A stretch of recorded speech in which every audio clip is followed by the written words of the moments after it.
ABC Sports proudly presents Game 3 in our exclusive coverage of the Bowl Championship Series. Count the years. Count the victories. Let's go! Count the number of lives they've touched. Add up the titles and testimonials. Half the total would be enough to secure their place in history. Two of the all-time greats. The Nittany Lions found the national champion. Bobby Bowden, he finally got it perfect. But there is no measuring pride, no calculus for weighing character, no ceiling on the satisfaction a winning season can bring. So on they went, building legacies for themselves, their communities, their schools. The milestone of 300 has been reached. His second national championship. They've been accused of failing to see the writing on the wall, but these 70-somethings are still answering the call. Joe Paterno and Bobby Bowden. He's still got the fire, doesn't he? Still in the game, still in their prime. And tonight, hits ahead in the FedEx Orange Bowl.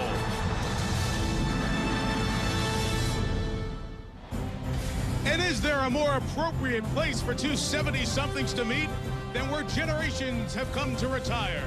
Welcome to Miami, Florida, and Dolphin Stadium. The 2006 FedEx Orange Bowl. Champions of the Big Ten, number 3 Penn State. Champions of the ACC, Florida State. The telecast available in high definition on ABC HD. Presented by DLP Picture Technology. Age 76, 359 wins, Bobby Bowden. Age 79, 353 wins, Joe Paterno. We've never had a meeting like this in the history of football. Good evening, everyone. Mike Tirico. Welcome to Miami. It is the penultimate game of this college football season, but the ultimate coaching matchup. 712 wins between the two guys. We've never seen the likes of that. You know, since the matchup came out, they both said, this isn't about us. It's not about Joe and Bobby. But for one of the rare times in their lives, their coaching fell on deaf ears. All the buildup has been about the legendary matchup. I sat down with the two guys yesterday and asked them, why at age 76 and 79 are you two still going strong? Well, you know, I like it. I mean, I don't see any reason to get out of it because, you know, the worst thing man ever did was invent the calendar. True. You wouldn't know how old you are unless somebody told you, I'm 79, Bobby's 77 or 76. I mean, I like what I'm doing. What the devil, what do I want to get out of it? I don't care how old you get. If your health is good, it don't make no difference. You know, and that is true. That's good advice to any of you young guys. If you've got good health, who cares how old you are, you know? I'm like this. I'd rather do this than retire, you know? So if the health stays good, if I can win enough darn games to keep from getting fired. You ever seen a 76-year-old fired guy? I still think it can happen. You know? That was the best 10 minutes of my career. I did a lot of listening. Make no mistake, they're old, they love being against each other, but they both want to win really bad. Kirk Herbstreit and Aaron Andrews will join me momentarily. A lot of dignitaries here, as it will be tomorrow night, the championship game. To the Rose Bowl, John Saunders, Craig James, and Aaron Taylor.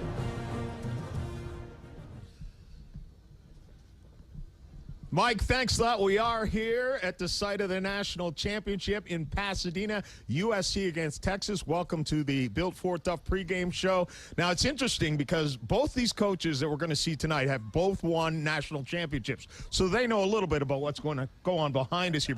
But Joe Paterno, people have been calling for his head for the last 5 years. Not us, by the way. No. Bobby Bowden, he's coming off a season with 4 losses, but he wins the ACC championship. These guys are still going. And it's crazy. Like you said, it looks like you could be both of them 60 years old, doesn't it? I mean, it's just phenomenal when you look at their energy of these two coaches.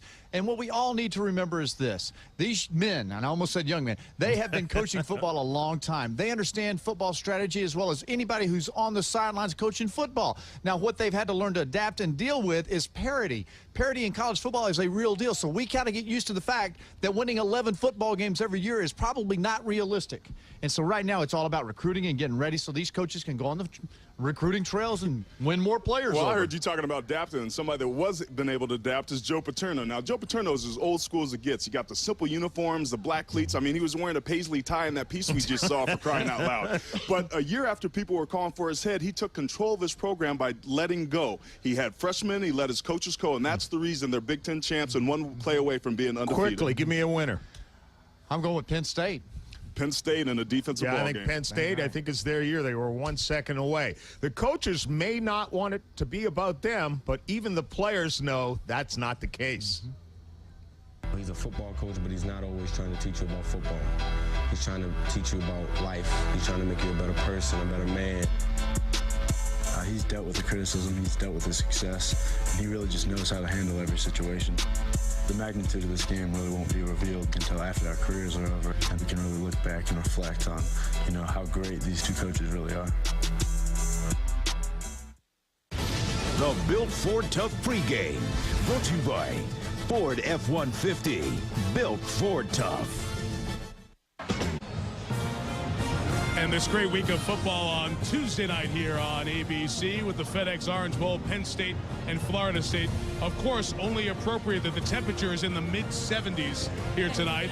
Joe Paterno, see, fiery as ever. Paterno's team actually was coming out ready to take the field, but they've been running a few minutes behind on the field because of the skydivers that were coming in the pregame pageantry. Joe had to take his team back, and as ornery and as sharp as ever is Joe Paterno.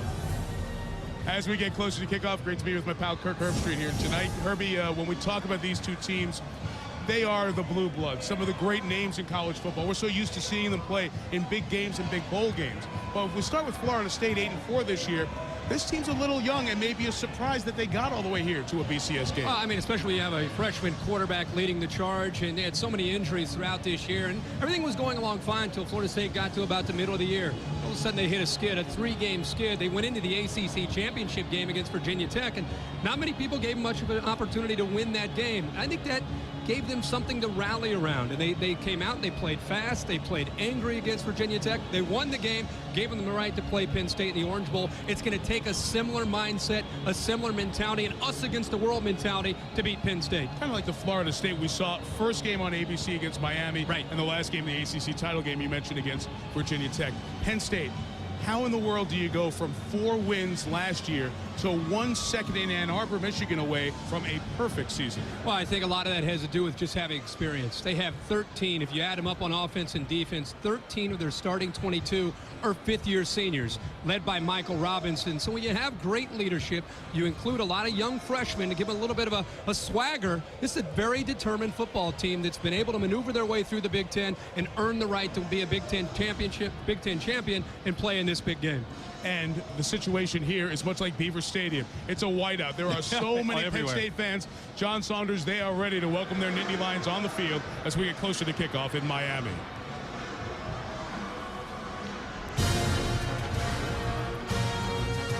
All right, Mike, we'll get back to you in just a moment, joined by Craig James and Aaron Taylor. You know what's interesting as we think about Texas and USC playing behind us for the national championship, there's 2 guys that were important that people are forgetting about. Their names, Chad Henne and Mario Manningham, the guy who got the touchdown pass with 1 second left as they beat Penn State, so Penn State's not undefeated. Otherwise, Penn State would be in this mix. You know why and why? Because they've got an offense. You know, Michael Robinson really came out, and this is a guy that has directed an offense that is explosive. They've jumped on teams in the first half significantly. So it's very important in this particular game tonight that Florida State come out and start strong and early. Florida State 4 times this season has allowed their opponent to open with a touchdown. They've lost all 4 of those games. If they can stop the opponents early, then they win. So it's very important for Florida State, especially as young as they are, Aaron. They've got 27 freshmen who have played significant time this year, so they got to come out of the locker room ready to go. Well, I tell you what, and they're going to have their hands full too, because Penn State guys doesn't only have an offense, they also have a very good defense. Florida State this year has struggled up front protecting the passer.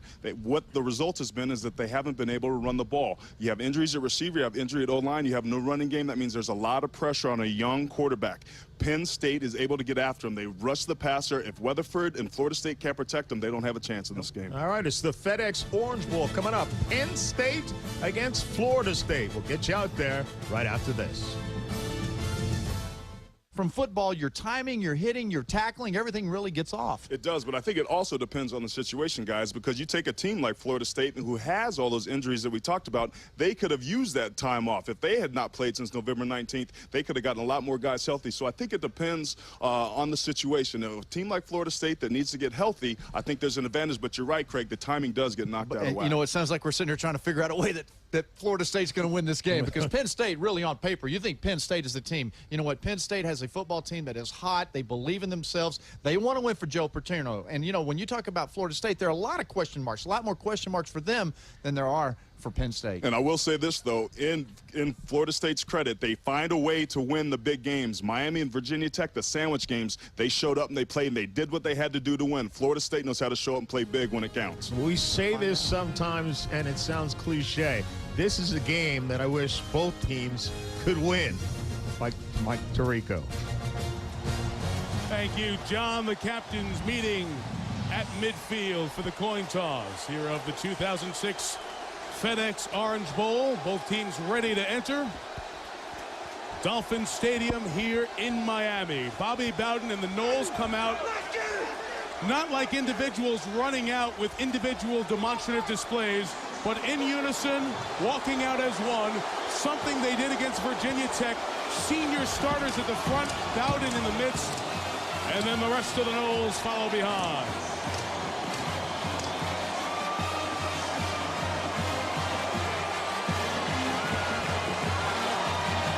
ACC champions for the 12th time in 14 years. 8th appearance in the Orange Bowl. First bowl game in 3 years. First BCS game in 9 years. First Orange Bowl in 20 years. The champions of the Big Ten, Penn State.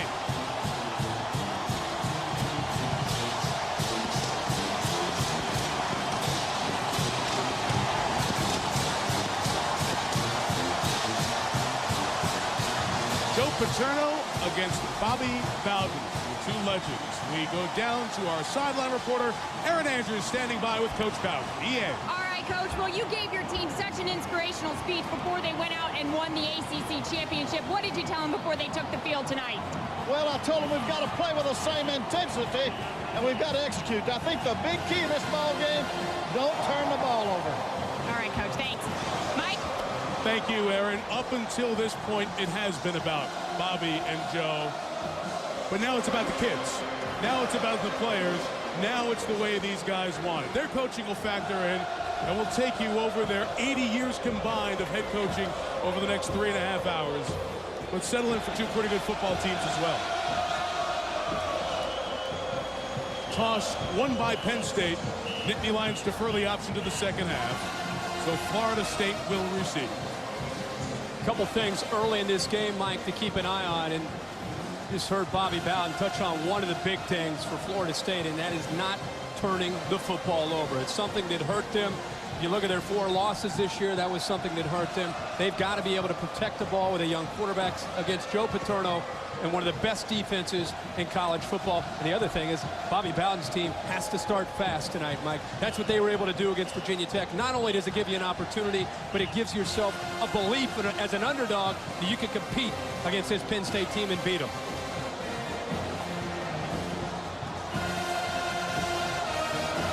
The pregame pageantry has left the traditional cloud of smoke in the arena. Warm day, temperature hit the 80s in South Florida, and as we said, only appropriate that it's in the mid-70s right before kickoff tonight. And here are the numbers on the two. You see their years, the victories. Paterno set the all-time win mark in 2001. Bowden going past him almost 2 years to the day after that. Both have been national champions twice, and if Bobby wins tonight, they'll be tied for the most bowl wins at 20. Penn State has a freshman kicker, Kevin Kelly, who's set to boot it away. For Penn State. Great setting here. 15 miles north of the Orange Bowl Stadium. This Dolphin Stadium, as it's now known, open 18 years. Home of the Dolphins, the Marlins, 3 Super Bowls, and now the best coaching matchup ever. Through the back of the end zone, Florida State will start at its own 20. For the 13th time, an FSU game this year started by their freshman quarterback. Drew Weatherford, Florida State freshman quarterback from Land O'Lakes, Florida. The quarterback I'd emulate myself after would have to be the great Brett Favre. Drew Weatherford was handed the reins this year in Tallahassee, and over Bobby Bowden's tenure, that is rare that a freshman gets to do that. He had some very good moments in September and October, struggled in November, that 3-game losing streak, but bounced back with a solid performance against Virginia Tech. We're going to see a lot of this tonight. Spread out, 1 back. It begins from the 20 with Leon Washington. Loss of 1, Alan Zemaitis, one of the 5th-year senior cornerbacks on the tackle. Now let's take a look at the FedEx starting lineups. Washington just touched it, starts at running back. Young, talented receivers, but senior Willie Reed, the most reliable. Offensive line, they've lost 3 would-be starters to season-ending injuries. David Castillo, a senior, an academic All-American. He's had 8 surgeries, 2 on his hands, but he still wants to be a doctor and go to med school. He will be important. They can't afford to lose an offensive lineman in the game tonight. Loss of 1, 2nd and 11. Weatherford, incomplete. Off the hands of Chris Davis, junior receiver. 3rd down coming up. This is, as Kirk said, one of the nation's best defenses. Consensus All-America Tom Bahali led the Big Ten in sacks with 11. Alfred Shaw and Rice, pretty good as well. Paul Puslesny won the Butkus Award. Best linebacker in the nation with Shaw and Connor. 4 5th-year seniors in the back. Zemaitis has already made a play with Harrell, Lowry, and Anwar Phillips. 3rd and 11.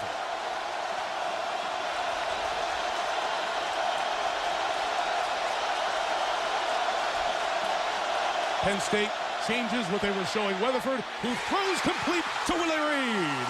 The senior to the 41, gain of 22. 1st down, FSU. But Drew Weatherford, Mike, give him a great start here to get a good start here to the 3rd and long. Penn State brings 2 linebackers. They're bringing pressure. Dan Connor comes free for the outside. Drew Weatherford felled him, released the football. He had a one-on-one matchup with a great receiver against a safety, and he'll take that matchup every time. A nice big conversion there for Florida State on 3rd and long. See if the Noles go to the run for the first time here tonight. Here comes the senior Washington into the secondary.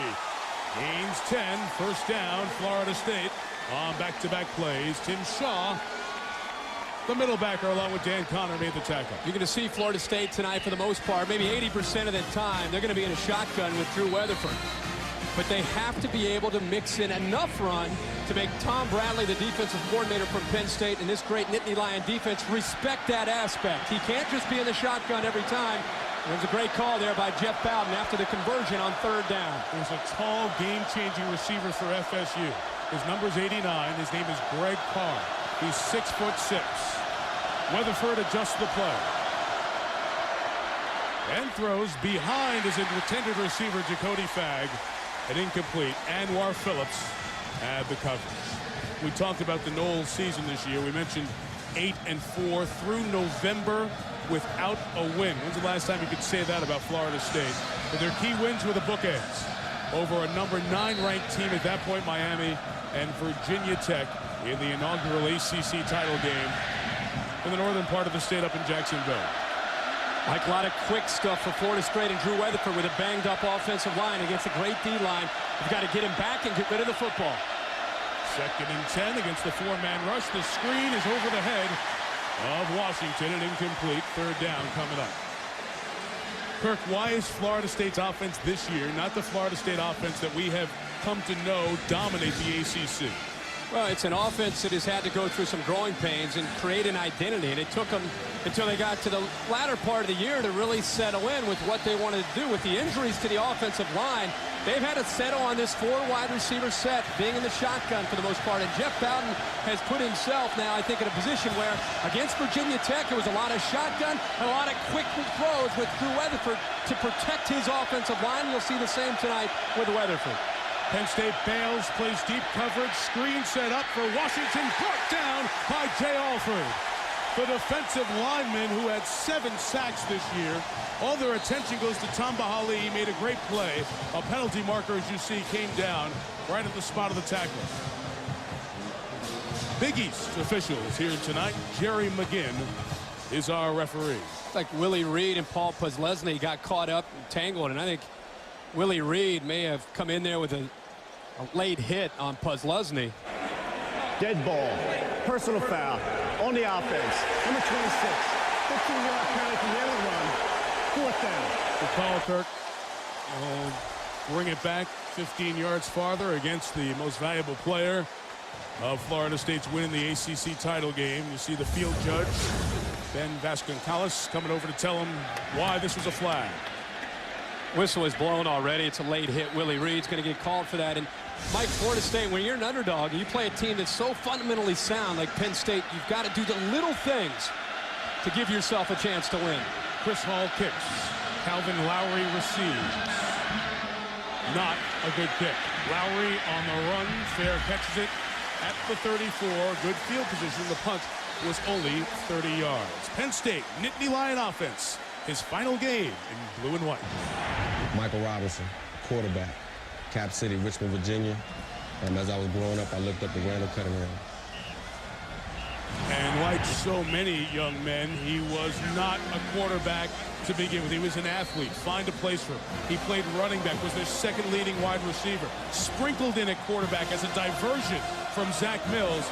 His job since the day the season ended last year, and he was the offensive most valuable player of the Big Ten this year. He's impacted this Penn State offense as much as any quarterback this year in college football. Does that include Vince Young at Texas? Yes, it does.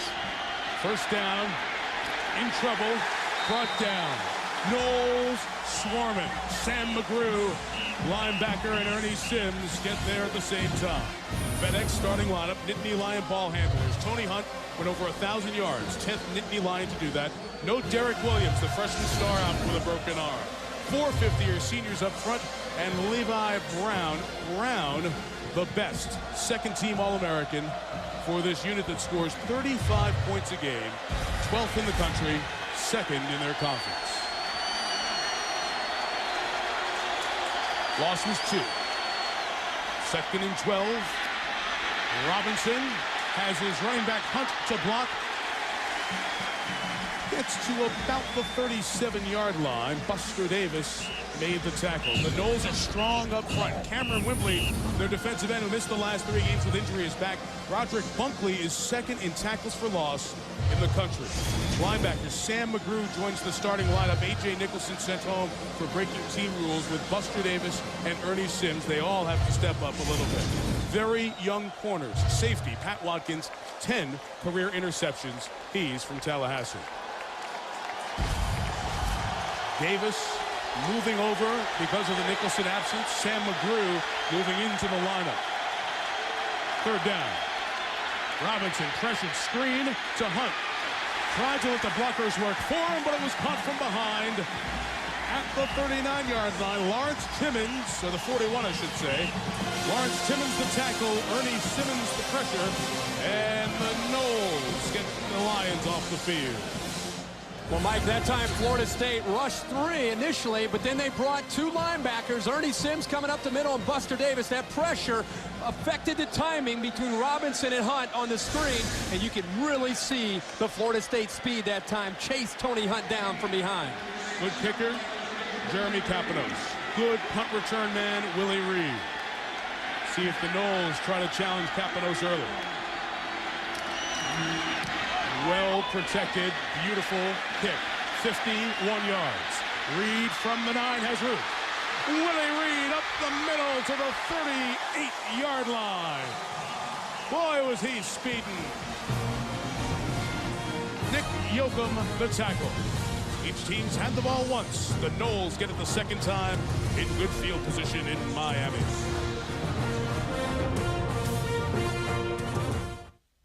So we cut down on overhead by reducing staff. Now, what are you guys doing? Here in Miami. NFL playoffs kick off with Wild Card Saturday on ABC. Washington taking on Tampa Bay, a little north of here. Then in prime time, Jacksonville in New England to take on Tom Brady and the Patriots. Our coverage begins 3 Eastern, noon Pacific on ABC, home of Super Bowl 40, a month and a couple of days away from downtown Detroit. Florida State picked up 2 first downs. Penn State none. Drive start from the 38. This is Lorenzo Booker, the second running back, perhaps as good as one back, Washington. We have a flag down behind the play. We again have receivers and DBs for Penn State continuing their blocking, and they've been flagged. Like the emotion of this game, such a long layoff, the build-up and the hype. You've seen it in a lot of these bowl games.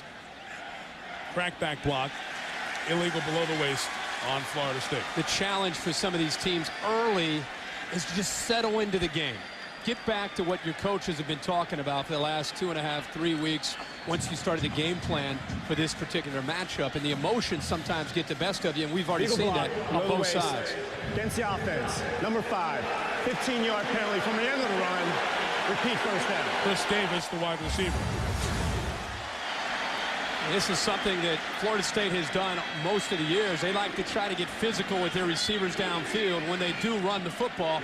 It's just, I didn't see a chop block there. That wasn't the flag. The flag was on Davis, but that's Fred Rouse. Yeah, on the outside. Going with Anwar Phillips. You see the tone FSU is trying to send here in the early going.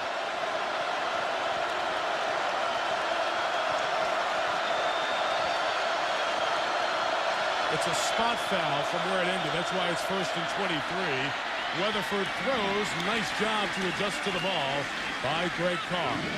28th catch of the year for this freshman who is 6'6". This Florida State offense cannot afford, obviously, to continue to go backwards because it's going to put him in 1st and long, eventually 3rd and long. Carr's their go-to guy, typically down the field. But where he's improved the most throughout his freshman year is because he's so dangerous down the field, they're taking advantage of him now more underneath because corners are dropping so far off the line against him.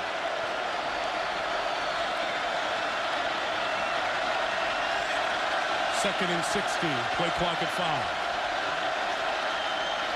Lorenzo Booker, brought down by Paul Posluszny, the junior from Aliquippa, Pennsylvania. 12th first-team All-America linebacker at Penn State. He has been all over every field he has been on, and he's one of the most instinctive linebackers, Mike, that we've seen in years in college football. And it's because he's just a guy that works at it. He has a lot of natural abilities. When you talk to Tom Bradley, the defensive coordinator, and the other defensive coaches, they just say he is the total package. We always hear the quarterbacks have it. Yep. They say that Paul Posluszny has it when it comes to being a great linebacker. And linebacker it is nasty. 3rd and 16. Booker screen. Runs away from Paxson. Flag comes in as Booker goes down at the 34-yard line. We talk about speed in Florida State all the time. You see Penn State's defensive speed. They swarm to the ball from all over. Another flag on the nose. Penn State will decline his set of 4th down. But on the offense, number 63. When you see a defense 4th down. running to the football, it's not only about speed, it's about an attitude. It's about, kind of like in basketball, it's an attitude about going up and rebounding. And in college football and pro football, when you see teams that swarm to the ball, it's the speed and also the heart and desire to want to get to the football. And that might be Penn State's greatest strength. Collectively, the desire to bring down a ball carrier. Chris Hall to kick it. This one a better kick. Line driver, 52 yards, hauled in by Lowry at the 14. Well covered on special teams. Pat Watkins, the starting safety, was right there and shut it down. Penn State 3 and out on the opening drive. We'll see what they do when we come back to the FedEx Orange Bowl. Halfway through the first. ABC Sports exclusive coverage of the FedEx Orange Bowl. Brought to you by FedEx. For the ultimate in reliable shipping, relax. It's FedEx. Ford F-150. Built Ford tough. Singular. Raising the bar. And the Home Depot. You can do it. We can help. The weather's been fabulous here in South Florida. You look down at Dolphin Stadium. For 80 years, one of America's most recognizable image, the Goodyear blimp.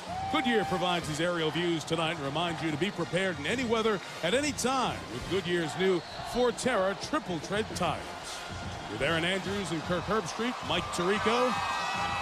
Second to last game of the season. Tomorrow night, the Rose Bowl presented by Citi. The national championship, #1 USC, #2 Texas. Tonight, it's 1-2 in major college coaching wins. Joe Paterno and Bobby Bowden. Drive start from the 15. The 1,000-yard back hunt is out. Austin Scott is in. He gains 6.5 yards. Tyler Hall and Tony Carter make the tackle. Scott, a junior, only had 163 rushing yards this year.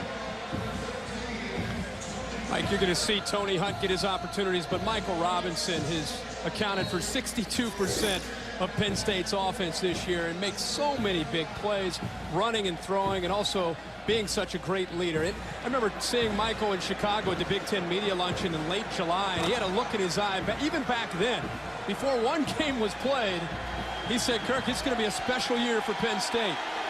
And, you know, he'd look in his eye, and I knew he was probably telling the truth. Justin King, the receiver, lined up in the backfield. Here he goes, using that speed to the edge.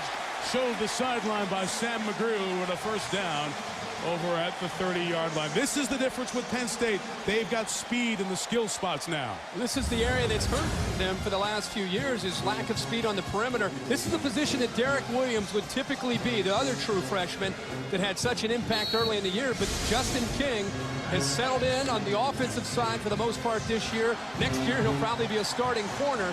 But he has stepped in mainly at receiver, but that time lined up at tailback and picks up the first down. 23 touches this season. He averages about 15 per. Now Robinson on play action. Got a nice block from his fullback. It throws wide open to Ethan Kilmer. Kilmer, who never played high school football, went to Shippensburg, a smaller school in Pennsylvania, came to Penn State, walked on. As a fifth-year senior, has been turned to offense, his 10th catch of the season. Well, this is vintage Penn State this year, mixing up the play calling, sometimes under center, sometimes in shotgun. With the success of the running game on this drive, it sets up the misdirection and the play action. You can see Florida State's secondary lost Kilmer completely when he came on the second level on the backside behind Smolko. Great call there, mixing it up here on this drive by Galen Hall. That game, 25. Movement looked to be Isaac Smolko, the tight end, at the top of your screen. This would be the first flag on Penn State tonight. Prior to snap, false start on the offense. Number 74, 5-yard penalty, remains first down. Tyler Reed called, could have gotten Smolko as well. Just saw a shot at Galen Hall, the offensive coordinator, and it was almost like he got a new set of keys to the car when he had an opportunity to go out and run this offense, because, Mike, that's what's happened to Penn State for the last 5 years.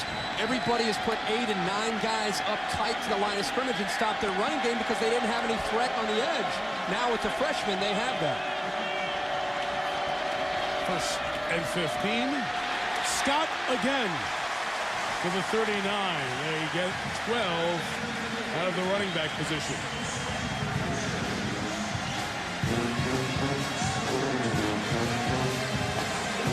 For Florida State to stop this balanced attack from Michael Robinson and Penn State, they've got to win the point of attack. They have to win the battle at the line of scrimmage. They were able to do that on the first drive, and now you're seeing Penn State get physical, mix the play calling up, and slow down what we saw, the speed of Florida State early. They have them back on their heels a little bit more on this drive.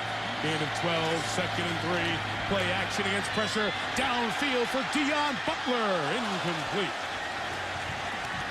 Hall flying over from the safety spot to help J.R. Bryant. The cornerback will have third down coming up. Butler caught 36, a freshman record, and one of the reasons Michael Robinson has been so successful this year has been all of the speed that came in. But it really started, Kirk, before the season. He was working during the summer, getting those young pups acclimated to the offense they were about to learn. The best thing I heard in getting ready for this game from Michael Robinson was that he said the freshmen never bought into the hype. They came in and wanted to work from the very beginning, and that's helped them mold as a team. Scott up the middle, Austin Scott, first down, Penn State. So all the pub about the 1,000-yard rusher, Tony Hunt. Austin Scott busts another one for 28. Just never know with Joe Paterno what might happen when you have such a long time to prepare. This time Scott lined up on the inside, and it's a trap here. What a great block by Charles Rush. The play opens up, it hits quick, and it's a new little wrinkle from Dalen Hall, and having this much time to prepare, something Florida State has not seen. Scott lined up at fullback. Here he goes again, probing. Austin Scott down to the 2-yard line. What a start for Scott out of Allentown, Pennsylvania. He was supposed to be the next great running back. Came in as a freshman, had 436 yards. But then he struggled. Somebody was too big, slowed down in the Big Ten. Only had 150 yards. This is a guy who was labeled with the next Maurice Claret tag out of high school when he came to college. They thought he would make an impact like Claret did his freshman year when he took Ohio State to the national championship. He has 4 carries, 55 yards on this drive. Brandon Snow, the fullback, leads the way. Scott finds the opening and into the end zone. Touchdown, Penn State.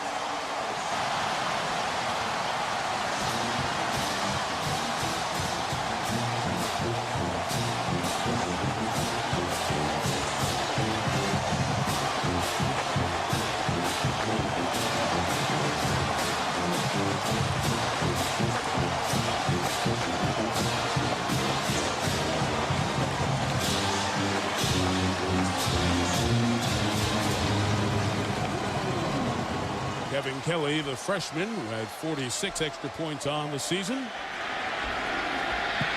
Out of the hold of Jason Ganter. Second touchdown of the year for Scott. Mike, actually a great job here again by Austin Scott. This time reading the blocks and cutting back. The hole was designed off to the right, made the right read and cut back to the left and took it into the end zone. His first touchdown since September 10th, Game 2 against Cincinnati. You're watching the FedEx Orange Bowl on ABC Sports. 7-0 Penn State. Pretty good drive, 85 yards, and Austin Scott, who did most of nothing during the regular season. He only ran for 163 yards, had 57 on that drive alone for Joe Paterno, and gets the first touchdown on the board here tonight. Not only being able to pick up the yardage, Mike, but moving up in the backfield, lining up as a fullback, the quick hitter, and running right at the Florida State defense. Kevin Kelly's kickoff. Caught at the 4 by Kenny O'Neill, with lots of room to run. Taken out of bounds at the 38-yard line by Calvin Lowry, the starting defensive back. Nice 36-yard return. Florida State again with good field position. The touchdown drive led by Penn State's senior quarterback, Michael Robinson. Second drive turns into 7 for the Nittany Lions tomorrow night, being built as the best championship game in college football history. We'll see if it's remembered as such. Number 1 USC, 34 wins in a row. Number 2 Texas, 19 straight. National championship game, Rose Bowl game presented by City tomorrow night on ABC. Nothing going at the start of the third drive for Florida State. The inability to run the ball. That's Anton Smith, the freshman out of Pahokee here in Florida, for the loss of a couple. There's our Nokia game comparison, and Kirk, it's bad enough that Florida State doesn't run it well, because Penn State stops a good run pretty well. But the last thing you want to do if you're Jeff Bowden is get behind. When Florida State has gotten behind this year, they have struggled. And now you're already one-dimensional, but when you become even more predictable, I think you start to panic as a play caller. Second and 11, Weatherford lost the ball as he tried to come through. Incomplete forward pass. Pressure was on. Weatherford almost tried to stop it before he pulled the trigger and lost it, they say, on the field on the way through. Like Florida State in their 4 losses, the thing that all 4 of those losses have in common is the opponent has scored first. And that is why Drew Weatherford, he just lost control of the football there after he came through. This is it's an important 3rd down early in the game to try to get some momentum back here for the Noles. 3rd down conversion stats can be a little misleading. This is 3rd and 12 on average length tonight. This one specifically 3rd and 11. And pressure from Dan Connor. Weatherford looking to run a marker down behind the play as he gets popped by the whole linebacking core from linebacker U. Connor, Shaw, and Puzlesny. Another flag against Florida State. They'll decline it. It'll be 4th down.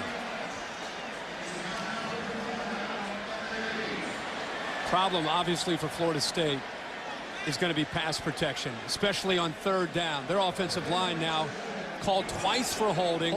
Both declined on 3rd down. Number 75. Penalties decline. 4th down. That time, Henderson is trying to go up against one of the best pass rushers in all of college football, Tom Ali, on the outside. Actually does a good job at the beginning here, but as he continues on, quarterback takes off. He gets a hold of the jersey and gets called for holding. By that point, Weatherford had already escaped from the pocket. Florida State in early trouble. No, it's only 7 of them, but it doesn't feel like they're in it right now. Beautiful kick by Hall, 53 yards. Lowry spun back from the 7. 3 flags are down behind the play as he's taken down at the 24 by Roger Williams, the backup safety.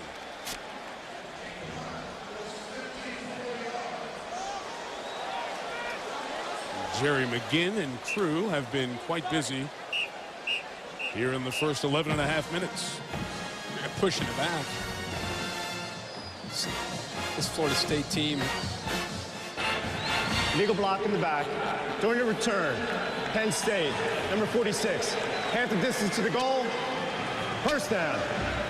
Mike, this Florida State defense with their offense still trying to just find something, has to take advantage of the field position and try to put some pressure now on Michael Robinson in this Penn State offense. Great drive by Austin Scott, the running back. Let's go down to Aaron Andrews, find out about Tony Hunt, the starting back. Hey, Mike, no official word from Penn State's sideline as to what's going on with Tony Hunt, but from what I could see, they actually took the shoe off of his left foot. They took the cleat off. They retaped his ankle, but as you can see, he's sitting on the bench right now, completely away from the team. Looks to be visibly upset. He's spoken to the head trainers a couple of times, trying to warm up a bit, but he won't be out there right now, guys. Thank you, Aaron. I was going to say he has no helmet, always a sign a guy's not going in, but he just picked it up from the 4. It is back to Scott, and Austin Scott emerging here tonight. Ball came out. Was it after he was down? The line judge comes in, and let's see his call. Say he was down. Brown caused it. 1st down, gain of a dozen.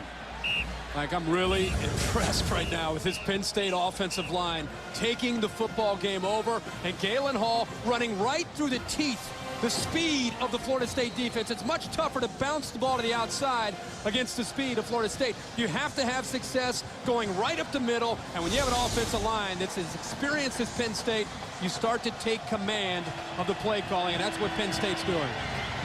Season high just in the last 9 plays. 6 of them runs by Scott. Freeing Robinson for the deep ball for Norwood. Overthrown. Intercepted by Tony Carter.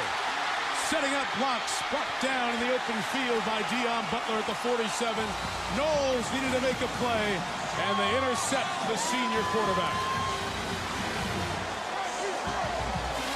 We just talked about the Florida State defense needing to make a play with the ball pushed so far back into Penn State territory. They gave up a big run, and then on 1st and 10, Michael Robinson takes a shot. Comes off a play action, and this is just a throw. You know you're going to try to make it. You try to out-throw the defender. Unfortunately, the defender, Tony Carter, has tremendous speed. He's able to stay with Norwood, position himself perfectly, and come up with a big turnover for the Noles. Position decimated by injury. Finally, a cornerback gets a pick for Florida State this year. First time all year. Weatherford, will he take a shot down the field? Here he goes, loading up deep downfield. It is pushing off and incomplete. Reed and Phillips with contact. Could very well be offensive. Let's see. Sure looked like offensive. Anwar Phillips looks like he's just trying to run for the football, and it looked like Willie Reed pushed him. A couple have been declined, but the flags are mounting on Florida State in the first quarter. Anwar Phillips, what I love here is he's confident enough in his abilities to look back at the quarterback and run with his receiver that he's covering, and Willie Reed. And by reading the quarterback, I think he probably felt, hey, big turnover, chances are they're going to take a shot deep, and that time he was there to make the play. And he did a nice job of acting out. Oh, yeah, that's ball part of it. Max the contact. Sure. But Mike, look at this. Here's Florida State again. Way back, 1st and 25. Makes it a lot easier for one of the best attacking defenses in the country to stop a one-dimensional attack when it's 1st and 25.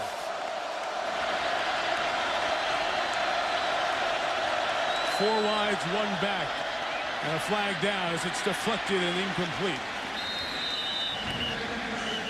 Scott Paxson, first team all Big Ten, tipped it away. He's got 2 second-team Big Ten and first-team Big Teners up front. On the defense, number 91, lined up in the neutral zone. 5-yard penalty, repeat first down. And that's one of the first 10 Big Ten team guys, I should say. Tom Bahali out of New Jersey by way of Africa.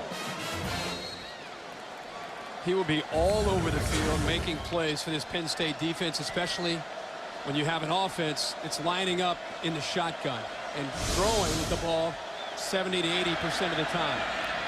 He's pinning his ears back, and he's going to be in that backfield all day long, affecting Drew Weatherford. There's his dad, Henry, all fired up. 1st and 20. Swing out Washington. Into the waiting arms of Jay Alford, the defensive lineman. It gets to the 46. Gain of 4. We'll have 2nd down coming up. It's going to go in the books as a pass for Weatherford, but this is the version of a running game. It's basically a toss sweep. Weatherford gets credit for passing yards, but this is what Florida State, this is what it's come to with the injuries. And people say, boy, what's wrong with Jeff Bowden calling the plays? What's wrong with Bobby Bowden? What's wrong with this offense? Well, they have 6, count them, 1, 2, 3, 4, 5, 6 linemen who could actually play tonight and do a decent job. They've had injuries all over the offensive line, and it's affected the rhythm and continuity of this offense. And a freshman quarterback. Weatherford throws over the head of Reed and incomplete. Chris Harrell is back there as the safety at the back of the defense. Inside of 2 minutes, the lone score coming on the 2nd drive. Austin Scott of Penn State with some sort of an ankle injury to Tony Hunt. Scott steps in, little used during the year, 5 carries on the drive, 57 yards, and that 2-yard touchdown to cap off an 8-play, 85-yard drive. Joe Paterno gets popped by one of his extra point protection unit on the way out. That's our only score of the game.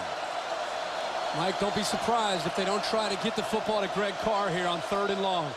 That's 3rd and 16. He looked Carr's way, comes into traffic. What a hit on to Cody Fagg, who had to go up for the pass. It was incomplete. Paul Posluszny with a shot as the receiver exposed himself to go get the ball up high. You better have a lot of courage if you're going to come across the middle against the Penn State defense. The safeties like to hit, and Posluszny dreams about opportunities with a ball high over the middle. Give to Cody Fagg a lot of credit for, you can see he went up and he got the alligator arms because he knew Posluszny was closing in. Hall's done a good job kicking the last few. Penalty marker down. Lowry returning from the 10. We have 3 penalty markers down. I think it might be a couple of separate fouls here. We're out of the gate. I think it's us. we bring out the best everywhere. I thought it might, you know, the new year. We got to move it into 06. I thought we might get this behind us. 3 penalties have been declined. 6 have been walked off here tonight. I'd rather have them calling it than not. Yes. I would agree with that.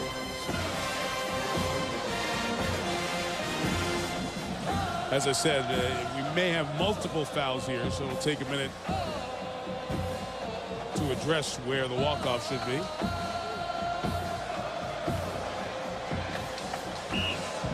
Enjoyed so much the time around Bobby and Joe this week because you see why at 76 and 79 respectively, they still can lead teams. And it was one of the Penn State assistant coaches, Ron Vanderlinden, on the field right before the game. He told me, you sit in the meetings with Joe rather, and you realize, just like Bobby, they still care so much, and they still have it. They still have their finger on the pulse of everything going on. We have, well, 3 fouls there. 2 illegal use of hands, blocking the back on Penn State, 1 on Florida State. As both said, as long as they're healthy, as long as their desire to do it is there, they never want to walk away. Face mask on Florida State.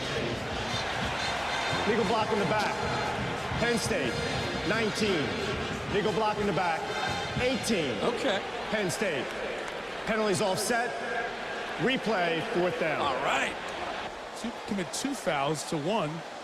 And it doesn't matter either way. You know, Kirk, one thing these guys have had to fight for a while is everybody's saying they're not going to be there much longer and negative recruiting against them. Yet they've been able to bring in a lot of freshman talent here and still keep these programs near the top of their conference. It's great. I mean, the last couple years for Joe Paterno, 2 of the worst years in the history of his tenure. 7 wins. So many people saying, what's wrong? You've got to go. You've got to go. What I found very interesting is that Michael Robinson and the seniors, let's not forget about the players. They came to play for Joe Paterno, and they came to Penn State to win championships. To have these kind of years. Do you imagine going 4-7 and 3-9, how it affected these seniors and what because they wanted to send Joe Paterno out on a high note, whether it was this year or any year. Chris Hall kicking again. Lowry running up to get it.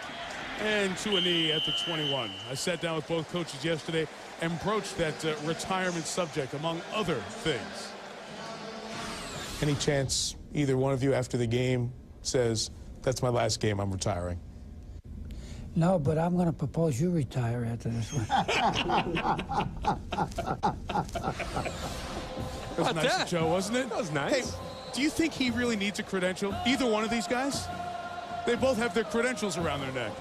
One thing I've learned about the BCS bowl games, everybody needs a credential. Not them. They don't need it. If anybody does not, it would be them.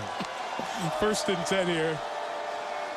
Penn State from the 21, and it goes back to a very good-looking running back here in this first quarter. Austin Scott filling in for the injured Tony Hunt. When we heard all the questions about should they retire, should they walk away, people would ask all the time, when is going to be the right time? I think the fact that, especially when 4 Penn State administrators, including the president and athletic director, came to Joe's house, knocked on the door after last season and said, we need to talk about the future. And he said, essentially said, get away. Yeah. I'll know what to do and when to do it. They've maintained the respect. I don't think they wanted to walk away on any sort of a bad season. No, not at all. And I think Joe Paterno, when you talk to people around him. Here's Scott running again. Brought down at the 28. We'll have 3rd and about 3 coming up. The people closest to him say, whether it was this year or 10 years ago or 20 years ago or 30 years ago or 40 years ago, the one common thread is his competitive spirit. It hasn't gone away whatsoever. He knew the kind of senior class he had coming back. He knew the freshmen that would come in. I don't know if he knew he'd have this great a year, but he knew he was going to have a competitive team. And when they beat Northwestern on the road, they got a little dose of magic to go along with a very hungry football team, and that's why they're here tonight. And it's that kid Robinson under center. We'll tell you his story in the 2nd quarter. Difference maker. 3rd and 3. He runs option here. Nick, but keeps going and gets the 1st down. Out to the 35-yard line. Roger Williams, a backup safety, hit him. But too late. Penn State will move the chains as we come to the end of the 1st quarter. Paterno's team 112 yards. Florida State just 48. After 1 in the 2006 FedEx Orange Bowl. Penn State 7, Florida State nothing. At ABC.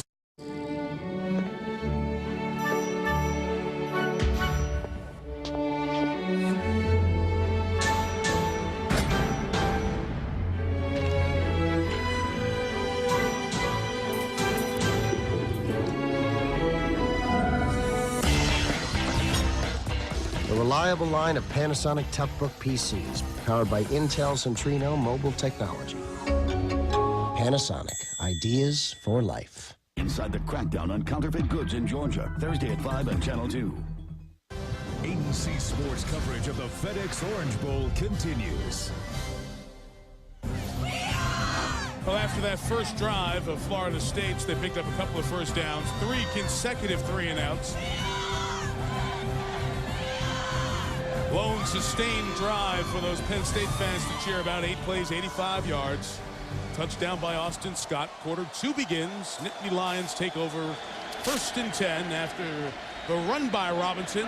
He throws. It's incomplete for Justin King, the freshman wide receiver. Michael Ray Garvin back there, one of the freshmen in coverage. When we talk about Robinson, here is a player who has experienced what it's like to be a running back, what it's like to be a wide receiver, leading a balanced Penn State attack thus far here tonight.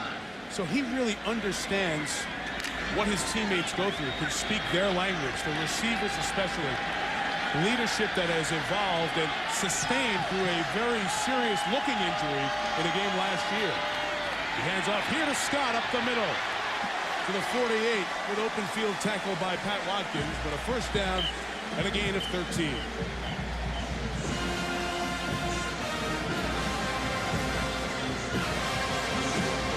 Yeah, the guy besides Austin Scott, who's having a great game, is the left guard, Charles Rush. Every time coming around in that power play, coming up and making a big block and getting to the second level. When you have a fast defense that wants to attack the line of scrimmage, you've got to be able to penetrate not only the defensive line, but get to that second level with a lead blocker. And Penn State's been able to do that here these last few drives.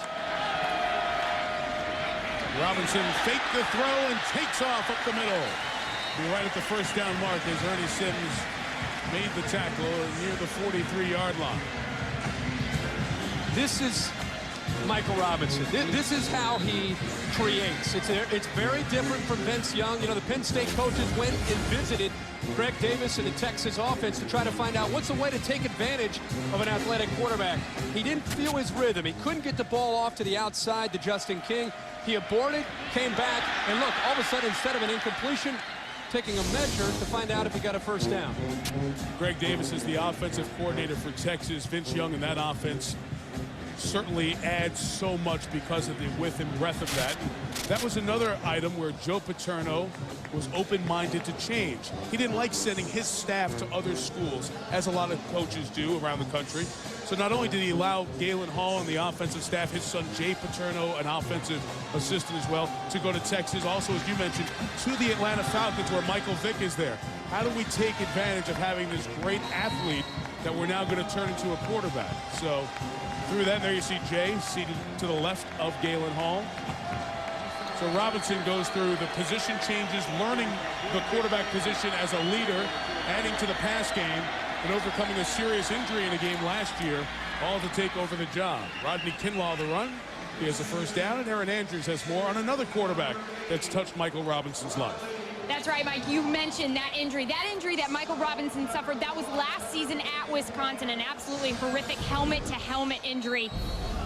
Robinson was taken off in an ambulance after that injury. He said when he recovered, he thought to himself, am I going to play football again, or do I want to play football again? Well, the guy who called him and left 2 messages, Eagles quarterback Donovan McNabb, told him, first of all, get better, my regards to you, and second of all, don't let go of your dreams. If you want to play, you can do it. Mike? And it helped him so much. He throws complete to Deion Butler inside the 30, and right now, Penn State is having its way with this Florida State defense. Mike, this is great relationship between a senior quarterback and a freshman in Deion Butler. He actually got back. And there's the difference in Michael Robinson as he gets into his rhythm as a thrower. His feet are set. He steps into the throw. The ball is delivered as Deion Butler hits his break and comes back to the ball. The ball's already in the air, making it very tough for J.R. Bryant to make a play on it. Rodney Kinlaw, the third back, is the lone back. Justin King comes back there. He can run some stuff out of there as well. Swing out to him. Beautiful tackle. Pat Watkins.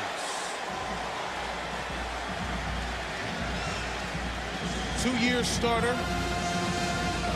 Third best tackler on the team. Went to high school not too far away from FSU's campus. Lincoln High School, Tallahassee. if you're Mickey Andrews and you're sensing right now that Penn State's finding some momentum and starting to build some rhythm of their own on offense, you've got to turn to your veterans, whether it's Bunkley up front, whether it's Ernie Sims, Buster Davis, Pat Watkins, Kyler Hall. These guys got to step up and make a play to stop the bleeding. Gino Hayes showed pressure as a linebacker. Jordan Norwood just couldn't get there. Incomplete. Before third down, let's dive in for the Aflac trivia question here tonight. Bobby Bowden, his 8th Orange Bowl as a head coach. The Duck had a very tough New Year's Eve, slow to recover. Bobby's coaching his 8th Orange Bowl. Who are the only 2 men to coach in more? Should we give everybody a hint? Yeah, sure. Just think the Big 8 was tied to the Orange Bowl forever. I've got one for sure. All right. See, I think the second one's going to be a trick. 3rd and 14. Field goal from here would be 50 yards. Knowles bring heat. Robinson in trouble. That should be intentional grounding. It is. They'll lose the yardage as well. They're out of field goal range. Ernie Sims, Michael Ray Garvin lead the charge.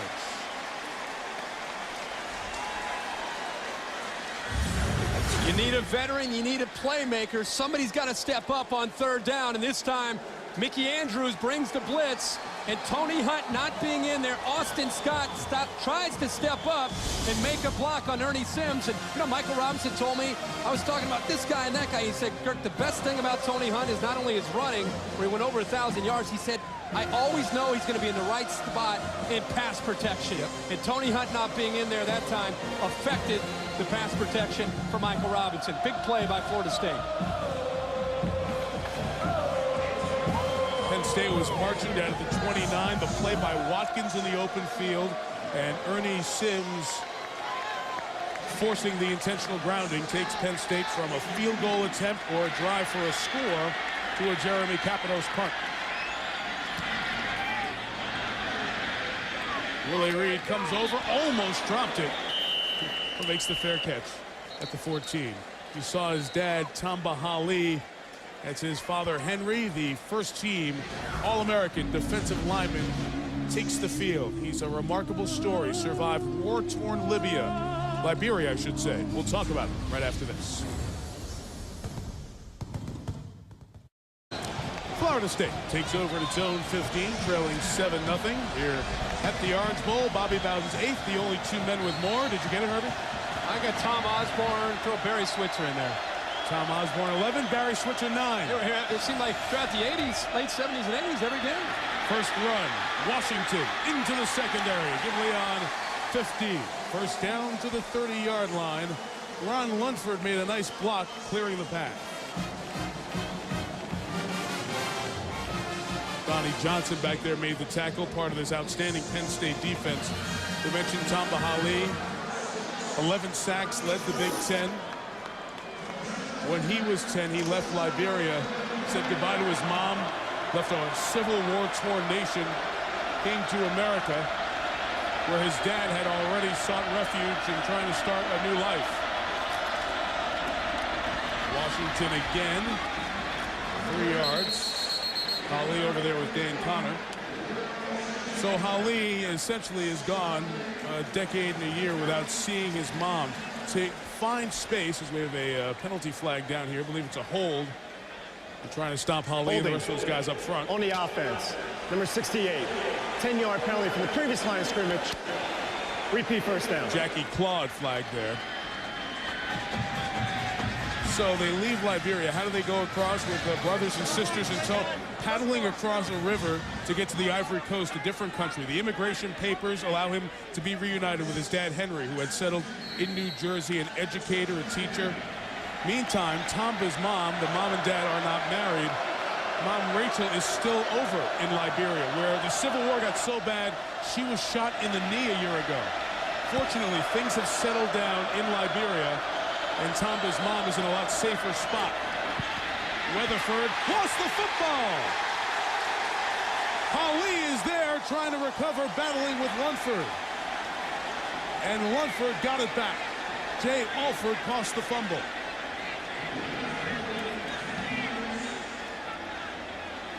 And Ali almost walked away with the recovery. How did Penn State not recover the football? When you watch this ball bouncing around, you've got a couple different Penn State players close to recovering this. It started with Jay Alford. Ali comes in right there. It appears he's able to recover. Give Florida State's offensive lineman some credit for fighting in there and trying to get the ball away from Ali. Tenacious pass rusher right there. It looks like he has the recovery, but Florida State lineman rips it back. Just jumped on through his arms. 2nd and 26. Weatherford screens Washington. Tried to give time to get a block out there, but couldn't. David Castillo, the center, didn't give him much blocking room. Gets over the 20-yard line. So, Kirk, this Ali story is just so intriguing because now he's trying to become a U.S. citizen. He has NFL potential. Size will make him a tweener for the next level, but he wants to become a citizen. When he does that, and the paperwork and the red tape is really very close to getting done, taking the U.S. citizenship test, he then can bring his mom over. He talked to his mom before the Wisconsin game. First time they had talked in months, and he goes out and it's the best game of the year for a defensive lineman in the Big Ten. He doesn't talk to her on a very regular basis, but she is a great inspiration to him. 3rd and 19. Through the hands of Booker, and right now Florida State's offense is a series of screens that is feeding into Penn State's defense. Well, when you cannot run the football, you're going to have to throw screens to try to slow down a Penn State defense that's attacking and pinning their ears back. Tom Bradley, the defensive coordinator from Penn State, up to this point has done a terrific job of scouting and preparing for this Florida State offense. He realizes they cannot run the football, so they're going to try to put pressure and at the same time be prepared and be disciplined against the draws and the screens and the quick throws from Florida State. Anthony Serrato now back deep to receive the punt from Chris Hall. Caught it at the 45 and a fair catch, so good field position for the Nittany Lions. Lowry comes up to grab it instead of Serrato. I beg your pardon. But Tamba Hali and his dad enjoying this night as Hali gets set to make his move to the next level of football. And lots of enjoyable moments for the Hali family. ABC Sports exclusive coverage of the FedEx Orange Bowl, brought to you by Dodge. You can take life as it comes, or you can grab life by the horns. The Taco Bell Big Bell Value Menu. To get full-on value, think outside the bun. Aflac, ask about it at work. And Nokia, your friends, your family, your music, your pictures. It's your life in there. Nokia. 2006, the 80th birthday for the Goodyear Blimps. Tonight, the spirit of Goodyear floating above, providing our aerial view, reminding you to get superior traction in any weather with Goodyear's new Forterra triple tread tires. 5.5 gone, second quarter. With Kirk Herbstreit and Aaron Andrews, Mike Tirico, second to last game of the college football season. USC Texas 1-2. BCS championship game in the Rose Bowl presented by Citi tomorrow night here on ABC. Penn State leading 7-0. And Austin Scott will lose about 2 yards. Scott is in there if you're just joining us for Tony Hunt. The 1,000-yard back for Penn State has his ankle retaped. We haven't seen him since the opening drive. Another guy we have not talked about, Mike, for a long time is the nose guard from Florida State, Broderick Bunkley. First-team All-American, the lone returning defensive lineman coming into this year. 9 sacks on the year, 23 tackles for a loss. Has not been able to penetrate that strong Penn State offensive line. 2nd and 12. Robinson's throw is out of bounds and incomplete. The receiver, Justin King, slipped as he was trying to make his break. We'll have 3rd down coming up. An adjustment that Mickey Andrews has made here in these 2 plays in this drive, bringing the linebackers, bringing more pressure, trying to maybe get some one-on-one matchups to try to free his All-American nose guard, Bunkley. E.C. Smith is undersized at 6'1", 280, a senior, number 77, but holding his own in the middle against that Florida State offensive line, or defensive line. Bunkley comes out for 3rd down. Llewellyn is in, pass rushing. Robinson has to get out of there. Swarmed by the Seminole defense.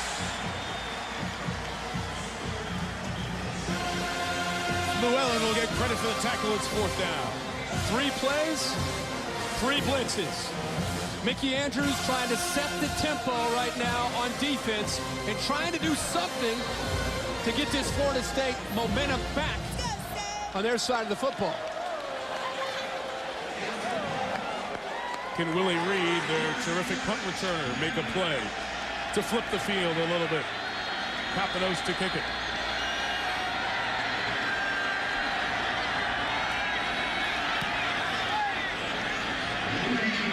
Kick the 40. Reed from the 17 has room. Willie Reed back down to the 35. A return of 18.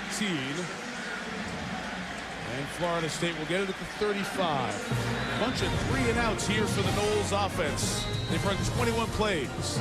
They only have 65 yards. Touchdown at the 2006 FedEx Orange Bowl. January 22nd, the NBA on ABC returns. Carmelo Anthony and the Nuggets against the world champion Spurs and Tim Duncan, or Iverson against Garnett, Sixers Timberwolves. Check your local listings as the NBA returns on the home of the NBA Finals, ABC. Drew Weatherford and the Florida State offense cannot go forward.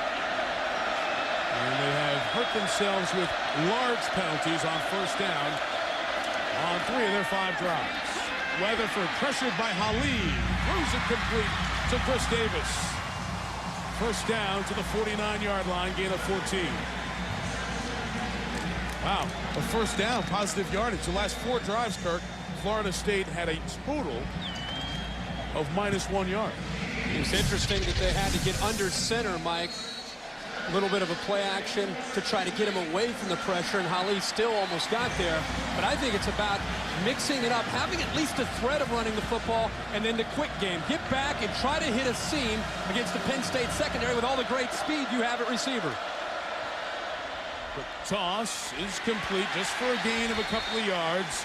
In the open field, it is Calvin Lowry able to bring down Davis after back-to-back catches. It's such a simple tenet. I know Noles fans are sitting all over this state with their, again, frustrated feeling. Why can't our offense do it right now? And it really has to basically do with personnel, not play calling.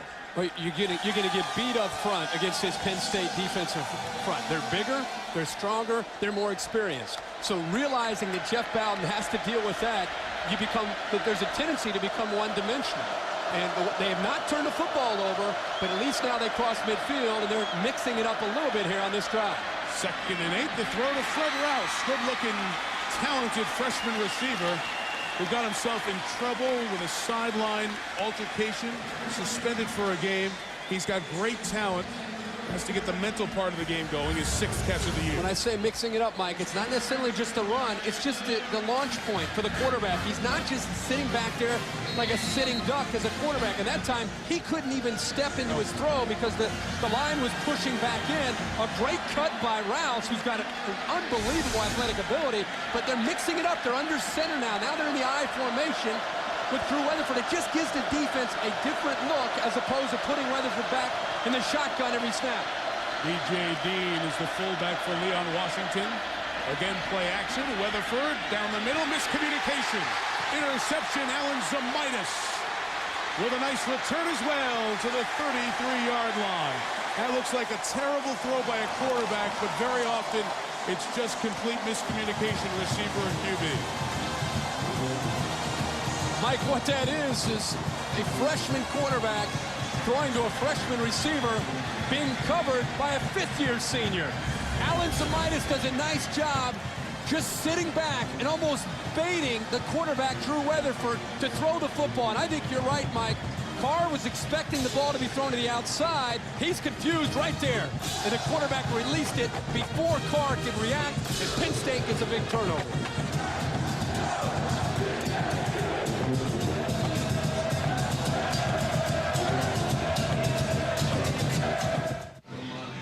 Watching the FedEx Orange Bowl on ABC Sports. 6.5 left here in the 1st half. Penn State on top 7-0. 72nd play of the FedEx Orange Bowl. FedEx has been the title sponsor of this bowl since 1990. Longest relationship with a bowl currently. First down run. Here comes Scott. First down, gain of 11. They need to run after Florida State has them solved on the Dog defensive playbook from the last series, Kirk. Well, Mike, you remember the last series, one of the things that Mickey Andrews did, one of his adjustments that he made, all 3 downs, he brought pressure. Here are his 3 linebackers. This is a second down play, second long. They decide to bring them. And by bringing pressure, you're putting your corners a little bit on an island. In this case, they're able to get enough pressure there to have an errant throw by the quarterback, Michael Robinson. After one run, right back to Scott, met in the hole quickly. Sam McGrew comes in to play middle linebacker and makes the hit. McGrew wasn't supposed to start. Buster Davis is usually the starter. McGrew moved up. Davis moved over to the weak side linebacker after earlier this week, A.J. Nicholson, second team All-ACC linebacker, top tackler of this Florida State team, was sent home for violating team rules. The police over in Hollywood, Florida, had to investigate a sexual assault charge by a 19-year-old woman who called police the first night the team arrived down here. Nicholson, who had pleaded no contest to a couple of different charges earlier in the year, was sent home by Bobby Bowden. 2nd and 9, throw dropped by Dion Butler. And a penalty marker comes in late after the play was over on the far side involving Levi Brown. Levi Brown took a cheap shot on a Florida State player. Dead ball. Personal foul on the offense. Number 67. 15 yards from the previous line of scrimmage. 3rd down. It's one of the ways that Joe Paterno gets heavily involved with the offense is when you make a miscue like this. Just a mental error and making a decision to push a defender late like that. Went after Nefi Moffitt, one of the backup defensive ends.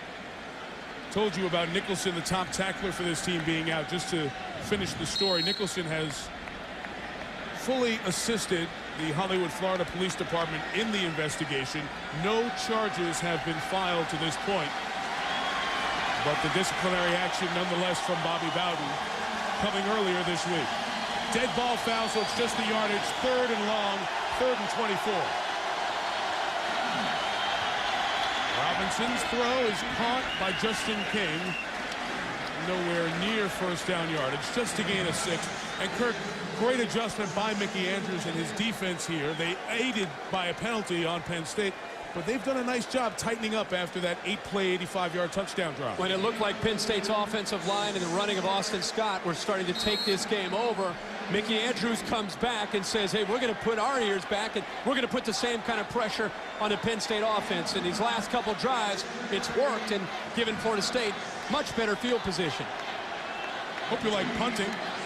It's the 7th one of the half. 4th for Capanos. Willie Reed had a nice return going last time. This, a nice kick from the 13. Nice job by Reed to cut up the middle, break free. Willie Reed with speed. The punter chasing.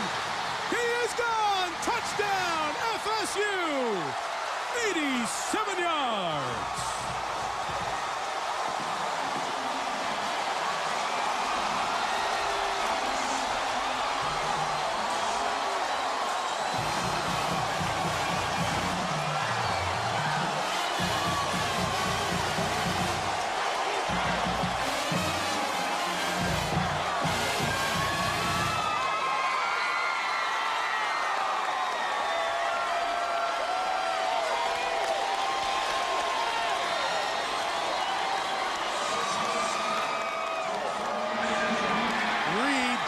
The game in the ACC title game against Virginia Tech. It was a tight struggle, and he took it back all the way against the Hokies for 83 yards.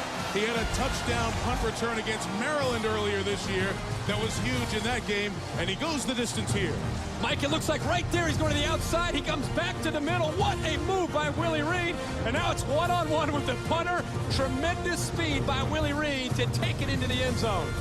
Ties a Florida State record. 3 punt returns for touchdown in the same season.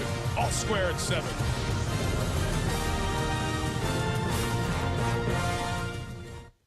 That's a big catch. A great Penn State punt coverage team all season. They had only given up 114 yards of punt returns all year until that one there. Coming up, We kick off our second half with the AT&T Music Highlights. Featuring Aerosmith. It's coming up at halftime.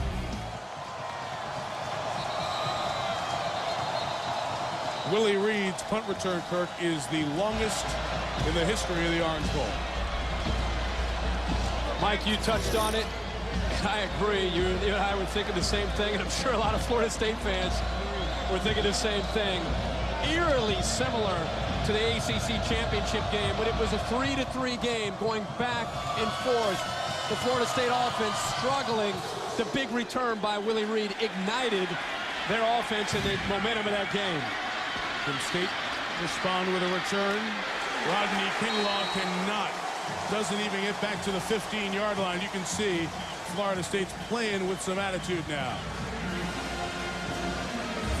This is some good blocking, Mike, but let's give Willie Reed a lot of credit. He has been close tonight and making some big plays. He's able to get up the field, but the big cut's coming up. He looks like he's going to bounce it to the outside and then makes the decision right there because he saw the seam. That's backyard football. That's instinct, something you cannot teach. And Willie Reed, very comfortable right there. Great decision to cut back and then his speed to beat the punter all the way to the end zone. Herbert, you know who else was good there? Pat Watkins, because it was behind him. He was just in the spot where you were about to take the push in the back. We've seen that all night. Good decision. We've seen that all year. And he laid off. Penn State with Austin Scott on the ground, going nowhere. Sam McGrew leads the charge. It's funny how you watch a big return and you think, okay, that's great for the special teams, but momentum in college football, I think of any sport you'll ever watch, it goes back and forth, and you need to capitalize when you have it on your side. And that's why right now this Florida State defense, big set of downs right now with the game 7-7, closing in on halftime. Can they stop Michael Robinson and Penn State?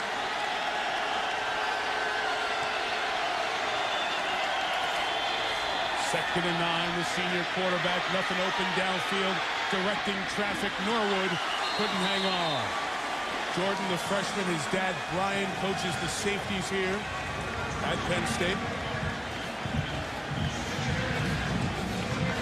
One of the things that Michael Robinson was able to do this year in the Big Ten is when things would break down, his speed to the edge, he'd be able to get out there and outrun a lot of the linebackers. How many times did you see number 12 pull away, try to find the receiver downfield, but the speed of the Florida State defense that time put enough pressure on it to not only take away the run, but took him out of his rhythm and trying to throw the football.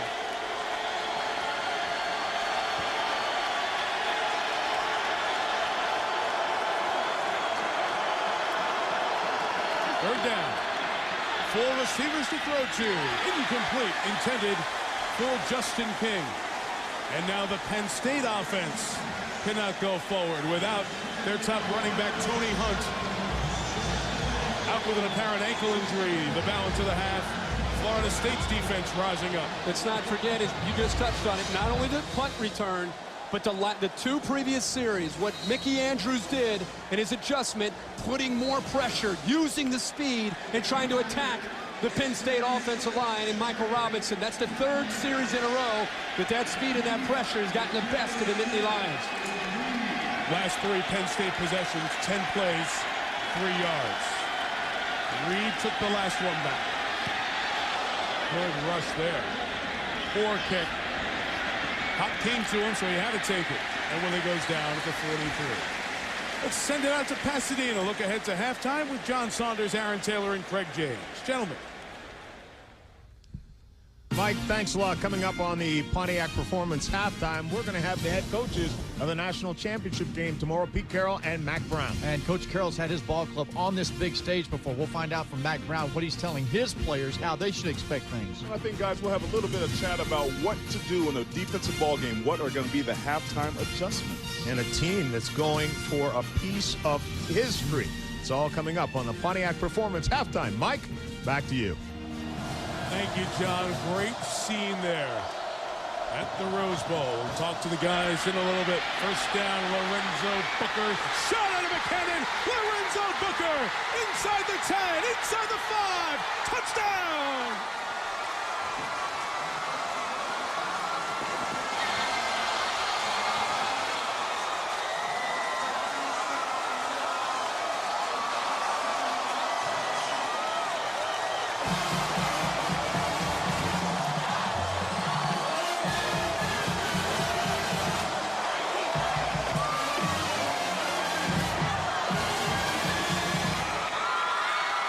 If you didn't see the ACC championship game, this is exactly what happened after the punt return. The missed extra point by Sismasia will keep it 13-7. Extra point no good, 13-7. Sismasia misses an extra point for the first time and snaps a streak of 121 in a row by Florida State. 57-yard touchdown pass. Momentum here for Florida State. The screens have not been working. This isn't necessarily a screen, just a little flare pass to the outside. Watch to the right of your screen, number 81, right there. Cody Fagg makes a big block on Dan Connor, and at that point, once Connor gets slowed down just enough, you can see the speed of Florida State with the skill position players. You make one guy miss. If one guy's late, Lorenzo Booker has the speed to take it all the way to the end zone. Boy, this game has turned around in a hurry. Off the punt return, the adjustments from Florida State's defense, it even affects the offense from Florida State. And Lorenzo Booker's hurt was one of those guys who was sick about what was going on. He has been handed the torch, the legacy of Florida State greatness. 14 years in a row with top 5 finishes, 10 wins a season. Warwick Dunn, the great Florida State running back, has been in contact with Booker, telling him about what the players need to do to pull together and get through the stretch where they lost 3 games in a row. Before unheard of in Florida State history. Recent history. Touchback will take over at the 20. There you see how the things have flipped. 100 yards for Florida State here in this quarter, including the big touchdown by Booker. Watch this block by Fagg, Mike. Nice block. Cody does his job. And look at that. Just enough to slow down Dan Connor. Here's Poslusny. Just a step away from the great speed there by Lorenzo Booker. He's hustling. He's giving it everything he has. But he is a step short from Lorenzo Booker. But it started with the block from Cody Fagg on Dan Connor. 1st and 10, Penn State from the 20. FSU by 6. Can Robinson respond to Jordan Norwood? He makes a man miss to the 41-yard line. Gain of 21. What a response to the Lorenzo Booker touchdown. Aaron has more on the man who just scored. Well, Mike, you know, we sat down with Lorenzo Booker this week, and he told us a great story. Before that ACC championship game, he got a call from his pal Warwick Dunn, and Warwick said, hey, I'm sitting here right now with Michael Vick, D'Angelo Hall. They're giving me a lot of grief about the Hokies winning. You better win this one for us, man. Also, another great comment on Lorenzo Booker. He's done a terrific job with quarterback Drew Weatherford, gotten him out of the house after awful losses like Clemson, and helped him clear his mind. Mike? What a difference maker he's been on this team. A leader as a junior. Robinson throws to Smoko, his tight end. Open field tackle, the corner, Tony Carter. EA just touched on something that I think is important to talk about briefly about Florida State. This is a tight-knit Florida State team. I would say the last 2 or 3 years, you've had fragments. You've had a Florida State team that has been fragmented by a lack of leadership. I think Drew Weatherford coming in, you see a team now that is closer and a team that went through a lot of hardship and fought through that adversity.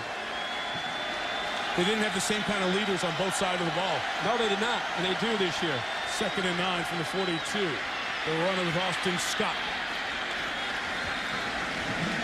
to the 48-yard line. Minute and a half remaining here in this first half. You see how Penn State got off to that great 8-play, 85-yard drive. That was their second drive of the game. And now as you look at the 5 after, the pick, and then the punt problems here. The 10-play, 3-yard, 3 series of drives. And then the punt return for touchdown. Penn State, number 30, 5-yard penalty, remains 3rd down. That's on Brandon Snow, the fullback, and he wants to know what's going on here. They had 12 when the huddle broke initially. You're not allowed to do that. And when Joe wants an answer and he can't get the answer,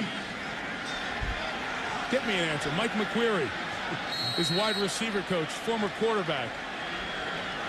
When you're the guy who has to signal in the plays and things aren't going well, that's a tough job. He's coming after you.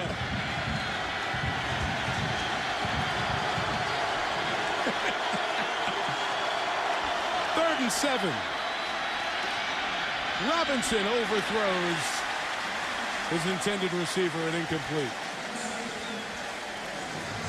Trying to sneak it out to Brendan Peretta, who has not caught a ball this year. And on 4th down, Penn State will kick it away. Trying to get the tempo of that offense picked up there in the last 2 minutes. I'm going to continue to go back to Tony Hunt not being in there. Austin Scott, you've done a great job running the football, but it's just a comfort zone for a quarterback in Michael Robinson by having his man, Tony Hunt, back there. He knows not only running the football, but being there to help out against the blitz package from Florida State. Him not being in there is affecting this Penn State offense. Florida State bringing extra people. They almost got to the punt. Roosevelt Lawson almost got there. Kapanos' punt will be down inside the 5 and should short-circuit any FSU hopes. What a nice look by Florida State. Diving Lawson off the edge, and they almost came up with the block punt. That close. You surprised how Florida State's been able to hang in there defensively and give themselves the chance for the big play. That's what really had to happen tonight for Florida State. Things went against them early offensively. They couldn't find anything as far as the rhythm was concerned, but give the credit to Mickey Andrews. Turned the complexion around. The defense made the plays. The special teams came up, and look how it affected the offense. The very first play they come back after the punt return, a touchdown by Lorenzo Booker, turned this game completely around. Same thing that happened in that ACC championship game. Exactly. Penn State has punted 5 times this quarter. Full complement of timeouts. Look out, a safety! A safety is drawn here. Let's see the mark. No, they're marking him at the half-yard line. Oh, boy. The fullback had forward progress outside the goal line. Penn State taking timeout now. They had the 3 timeouts, and they're trying to force a punt. All you have to do is get your forward progress outside of the goal line, and there's no safety call. And I think this is called correct. Weatherford's lucky he even got the handoff there. You know what?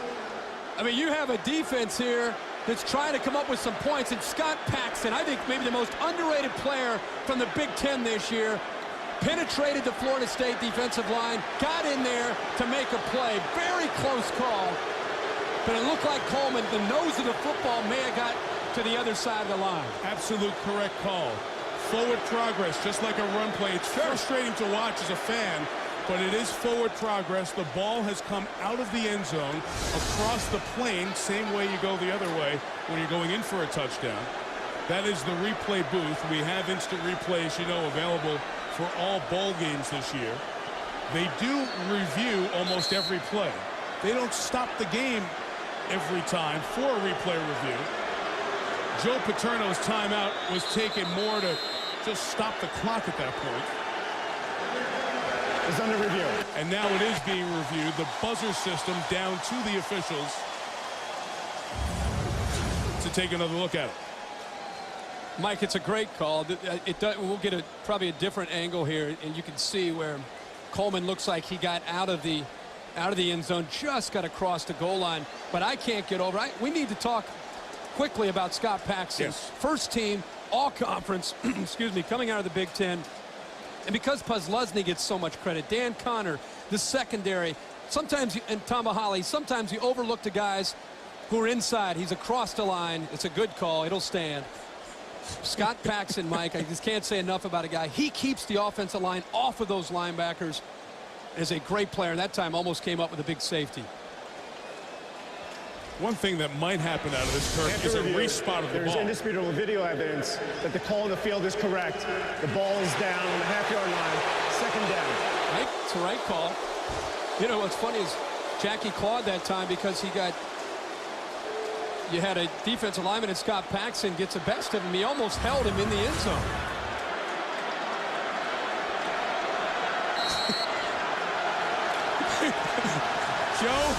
Joe was telling the official what he should have called. He told him to get back, and I believe, if I read Joe's lips right, be quiet. He asked him to be quiet in a not very nice way. Please.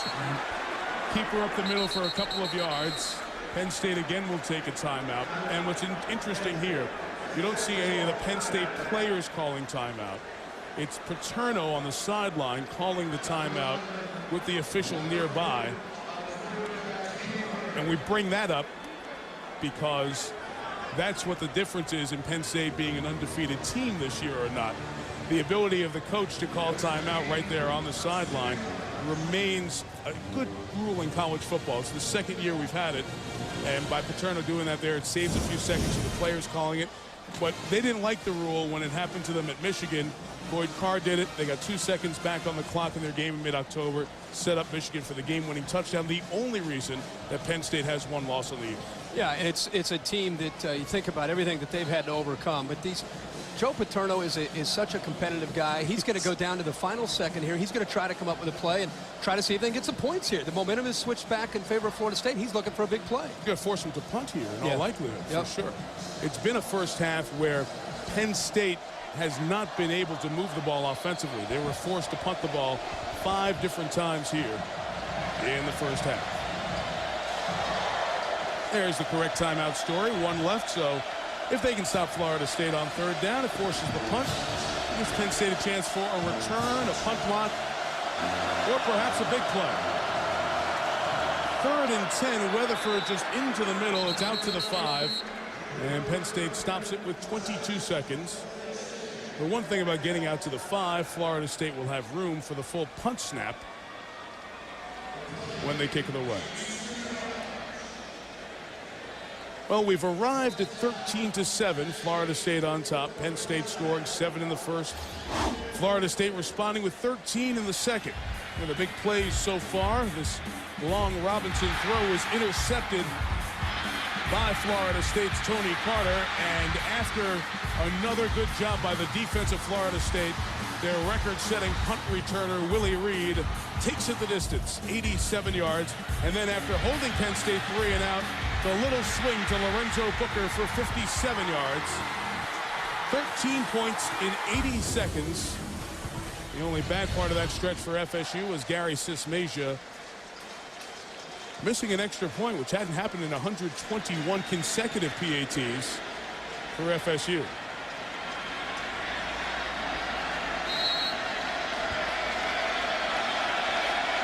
Penn State brings 10 to the line. Able to get the punt away. A good field position as it's a fair caught by Lowry at the 40. So without a timeout, 17 seconds left.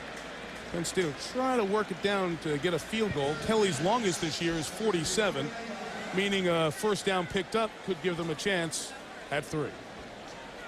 This is where, with a young group of receivers, it's nice to have a 5th-year senior quarterback.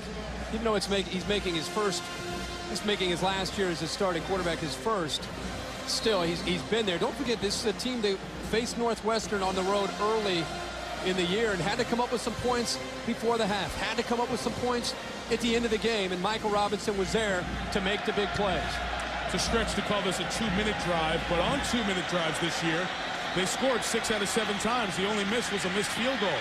Robinson hit as he threw, but it is caught by Norwood, who gets out of bounds at the 25. So from here, a field goal is 42 yards. You have 12 seconds left and a chance to get even closer. Little bit of a gamble on that play by Florida State, trying to come up with an interception, and it cost them. Penn State comes up with a big conversion.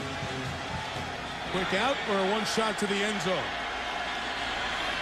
Robinson goes end zone for Kilmer. Did he catch it? Yes! Touchdown, Penn State!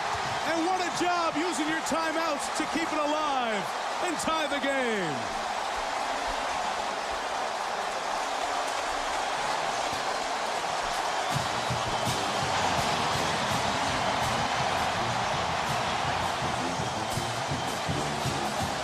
Told you they were good in the 2-minute drill. Yep.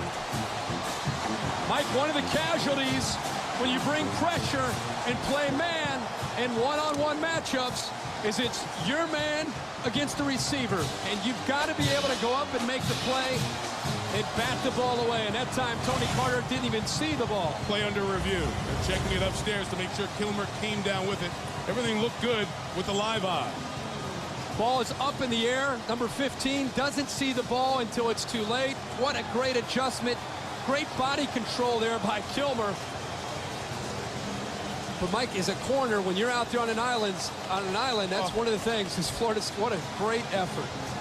Florida State's defense, over the years, you've always seen that they always have had great corner play with speed in, speed rush. After review, there's indisputable video evidence that the call on the field is correct. Touchdown. It's been a good couple of days for the Big East. West Virginia winning the Nokia Sugar Bowl last night over Georgia, and this officiating crew. They've used replay the right way, very quickly, very effectively, and have done a terrific job administrating this game thus far tonight. How about Kilmer? He was a defensive player and a special teamer last year. And he's come on for 3 touchdowns, including a big one there. Kevin Kelly knocks through his extra point, and Penn State takes a 14-13 lead. I just really impressed with Kilmer's effort in the way he was able to adjust in the air. He knew all along. He was seeing the football, knew that he had to hang up in the air and try to adjust and get back to the football. And because Carter didn't locate the ball until the last second, nice job there, using his body, getting in position, and making a big play. It's not only a touchdown to give Penn State the lead. What a different attitude now you go into the locker room with at halftime compared to giving up 13 unanswered points. You're a quarterback. That's got to be a good feel when you get knocked down, but from your belly you can look up and see 6. Well, Michael threw the football in the air, and even though he got knocked down, I think he felt pretty good about the chances of Kilmer making that play. And we talked about all the young receivers who Robinson kind of took under his wing this year and in the preseason, welcoming them, teaching them the offense, an offense that he ran at receiver. But 2 guys who were on campus already who've become very big wide receiver stories. Deion Butler, guy who was over on defense, brought him over, a walk-on who caught 36 balls, a freshman record, and Kilmer, who just scored that touchdown, another player, didn't play high school football, defender, special teamer. They made 2 big plays here tonight. Kenny O'Neill's return at the back end of the half. He's got room, but a Nittany Lions over there to send them to the sideline, out of bounds at the 40. Big blocking, but no flag as we come to the end of a very entertaining first 30 minutes here at the FedEx Orange Bowl. Aaron Andrews with Bobby Bowden. All right, Coach. Penn State takes the momentum back their way. What does that do to your mental state of your team heading back into the locker room? Well, I'll tell you, I'm very happy to go in only 1 point down. You know, I was afraid they'd get away from us. And so we're one point down, which don't mean a darn thing at this time. We just got to go out and play with got to play again with no arrows, you know. And that's what you told him before. Thanks, Coach. Mike, back up to you. Thank you, Aaron. Penn State will get the ball first, especially at the back end. In high definition on ABC HD, we had the last 3 touchdowns scored in a 4-minute, 3-second span, and we had them really scored on a punt return, a 1-play drive, and a 2-play drive. So Kirk at 14-13 as we get set for the 3rd quarter. Penn State on top by virtue of that missed Florida State extra point. Take me into both locker rooms, and what would you start doing first from the Penn State side if you're Joe Paterno getting that momentum touchdown at the end of the half? I think you have to regroup offensively a little bit. I mean, this is a Penn State offense that's been able to really set the tone throughout the entire year because they have tremendous balance. Now, if you look at the balance in the first half, 113 rushing, 113 passing, that's great balance. Right. But I think Florida State dictated the tempo there with their own defense making adjustments and bringing the pressure. And it wasn't until that great field position on their very last possession where they got the touchdown to Kilmer where they were able to kind of handle that Florida State pressure. And so it's going to be interesting. Florida State's going to continue to attack on defense. How will Michael Robinson, without his main man Tony Hunt, respond against that pressure? Hunt injured his leg on the first drive. His ankle x-ray was negative, so there's no major damage. However, as he ambled onto the field after halftime, he didn't look like a guy who was going to perform in the second half. We'll keep a close eye on Hunt. 1,000-yard rusher for Penn State this year. His backup, Austin Scott, has already run for 100 yards. He only ran for 163 all season. Something to keep an eye on here for both offenses in the second half. 3rd down conversions continue to be a problem. Penn State, only 2 of 8. Florida State, 1 of 7. But both are in a lot of 3rd and longs. Graham Gano's kickoff begins the 3rd quarter. Rodney Kinlaw's return brings him down to about the 20-yard line. Time now for the Home Depot coaching adjustments after the Geno Hayes tackle. Well, we're going to see it right away. Penn State, if you're Penn State's offense, Mike, you're looking for big play opportunities down the field. If Florida State's going to continue to attack, you've got to try to find one-on-one matchups to try to slow them down to then open up the running lanes. And in Florida State, what worked for them was trying to use their speed and athletic ability on defense, set the tone up front, because Penn State is so strong in the trenches. Florida State has to outnumber them and use their speed by attacking that line of scrimmage. The junior Hunt on the bench, the junior Austin Scott in the backfield. And almost taken down on the first try by Ernie Sims, but the rest of the Florida State defense gets there. It's Llewellyn, Bunkley up front. Finish off the early work by Ernie. Mike, this is exactly what I'm talking about. Watch the three linebackers from Florida State. As soon as the ball is snapped, watch their steps. They're coming up. They're coming up because they want to disrupt the timing, and a great job in the interior of the Florida State defensive line. But if I'm an offensive coordinator and I see three linebackers attacking, that's when you've got to hit the play action right behind them with a tight end or a wide receiver. Loss of 4, 2nd and 14. Robinson in a whole mess of trouble. Gets rid of it as he was outside of where the tackles were. Intended receiver down there. 3rd down coming up. Buster Davis joined Bunkley on the pressure there. That's exactly what they went to. A little bit of a play action. The problem is now the next phase is enough time to throw. If they're going to bring the pressure, 33, you have to have Austin Scott pick somebody up. You have to help the quarterback out.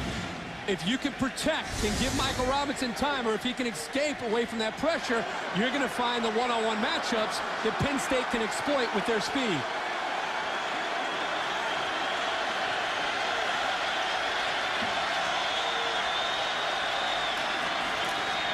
Pressure again, trying to go underneath. Actually took the helmet or the hat off of the umpire, Bruce Palmer, as Dion Butler was there. Sometimes you can use the umpire as a screen, use him for a pick. That time he may have just picked his hat right off by the lid. Pressure, pressure, pressure from Florida State on 3 straight plays. And again, Penn State, 3 and out, forced to punt. In the first half, Willie Reed had the longest punt return for touchdown in Orange Bowl history. 87 yards. Jeremy Capanos kicks it again. And the penalty marker. Penn State penalized 6 times in the first half.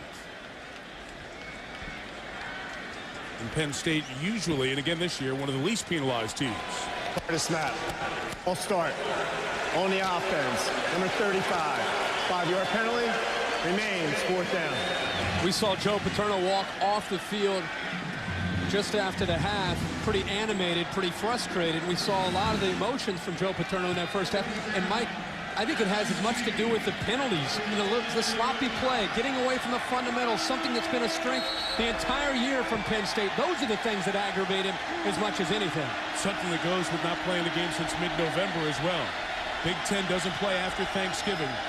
Penn State's last game, 3rd Saturday of November. Capanos gets it away. Not a good kick, but good bounce. Was it touched by a Florida State foot there? The officials come in and signal it at the 41-yard line after a 48-yard kick. And they have signaled that it is Florida State ball. If it hit the foot of the Florida State player, Penn State would have been able to recover. It was their ball. But in fact, it stays with the Noles at their own 41. Legal time. 1st down. Not a great kick, but as long as 26 in red doesn't touch it for Florida State, I'd be happy if I were Joe Paterno. Joe wanted the call for the touch off the foot of the Florida State player. As you see, he was able to get out of the way. Roosevelt Lawson.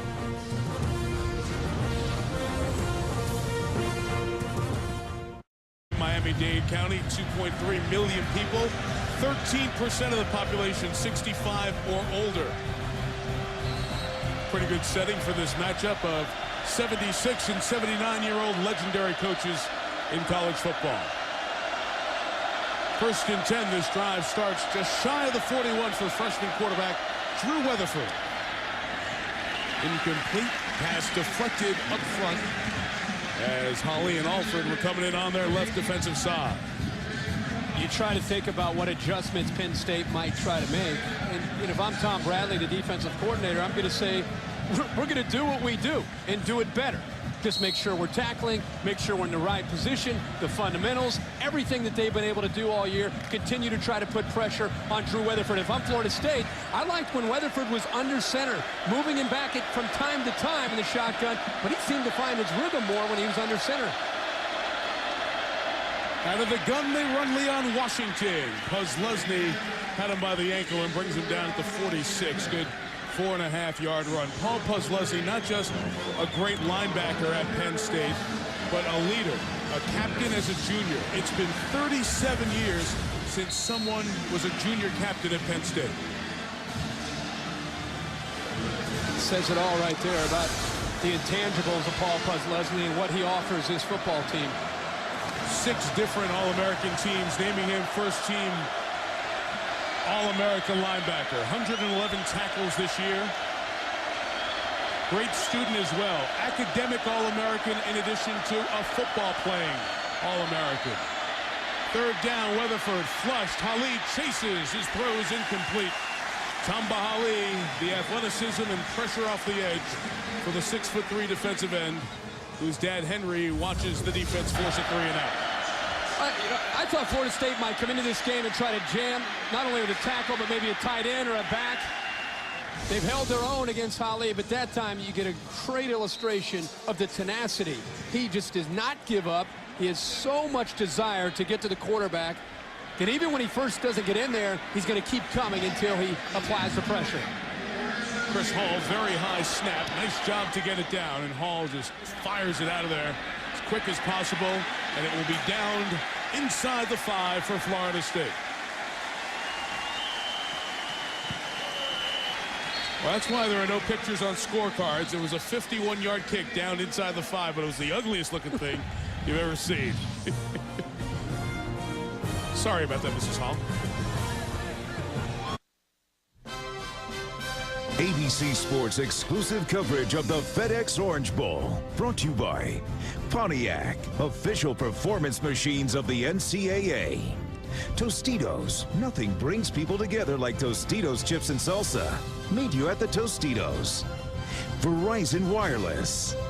And the Citi Simplicity Credit Card. Citi, live richly.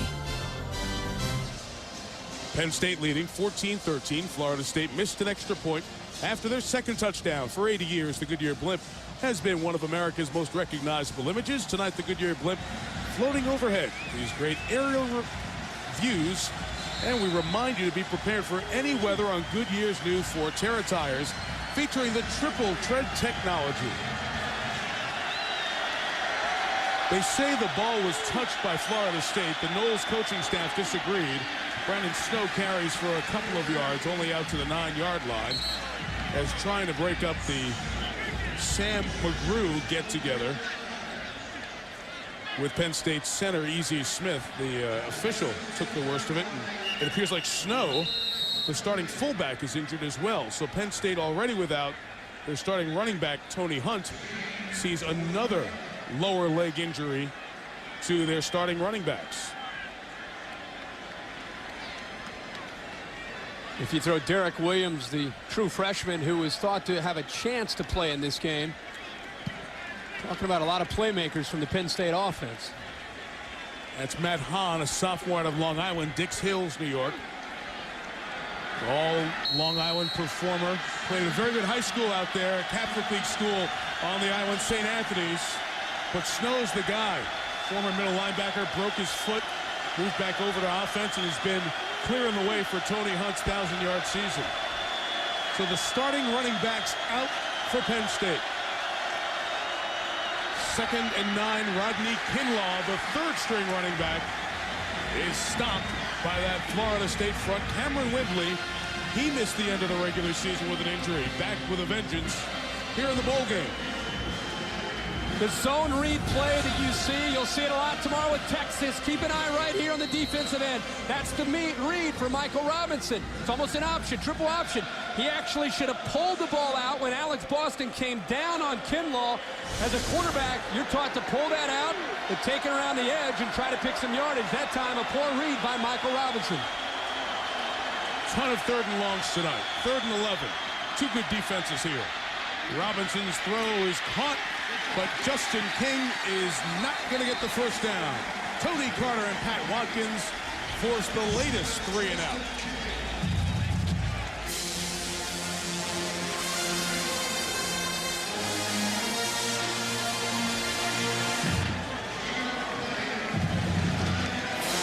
Bobby Bowden's always had great punt returners, just thinks over the years. Deion Sanders, Lawrence Dawsey, so many guys come to mind. Willie Reed set the single-season punt return record last year, breaking Deion's record, and he's closing in on breaking that record again this year. He's already taken a punt back for touchdown tonight. Capanos's kick. Reed has a bunch of room to run, but Penn State covers it well as it comes down at midfield. Nick Yoakum with the tackle. Aaron Andrews. These coaches met in the 1990 Blockbuster Bowl in this stadium. Yeah, we're talking about Joe Pa fired up right now. You think he's angry now? You should have seen him back in 1990 when they met in the Blockbuster Bowl. Bobby Bowden said Joe Paterno was so angry he thought he was going to slap him. Not because of the game, but because of Renegade, Florida State's mascot, that horse. The reason why Joe Paterno hates when live animals roam the sideline. The story is, back in the days, he went up against Army. They had a mule. And needless to say, Joe Paterno stepped in a few things, so he didn't want that to happen this time. Renegade not here, guys. Renegade didn't make the trip. That's the first thing Joe wanted to know when he saw Bobby. Matt Henshaw, the tight end, whose dad's a coach in the National Football League, and assistant George Henshaw, with a gain of 6 on the Drew Weatherford pass, pulled down by Posluszny. Well, we have seen Joe animated, get out of here, Renegade or not, here tonight. Had that scowl pretty much the whole night. But there he is. He's a competitor. He wants to win this game. Again, Kirk, that's what keeps these guys going. We said it earlier. Their love of winning and touching kids' lives is why at 76 and 79, Bobby and Joe are still going. Good 6-yard gain to the tight end. Fake the pass, give the run to Booker, who scored earlier. Shown the sideline by Dan Connor, sophomore linebacker who was suspended at the start of the season over the summer. He made some prank phone calls to a former assistant coach. This former Parade High School All-America returned to the Ohio State game, started the last half of the season. Tom Bradley, the defensive coordinator, feels that Dan Connor could be a younger version of Paul Posluszny. This time stays home. Remember the speed of Booker, what he can do. That time, Dan Connor stays at home, is there, able to avoid the big block from Dakota Fagg and get there to make the play. This guy called the huddle as a freshman, so he really has leadership qualities. Sophomore who will continue to emerge. 3rd down, Weatherford.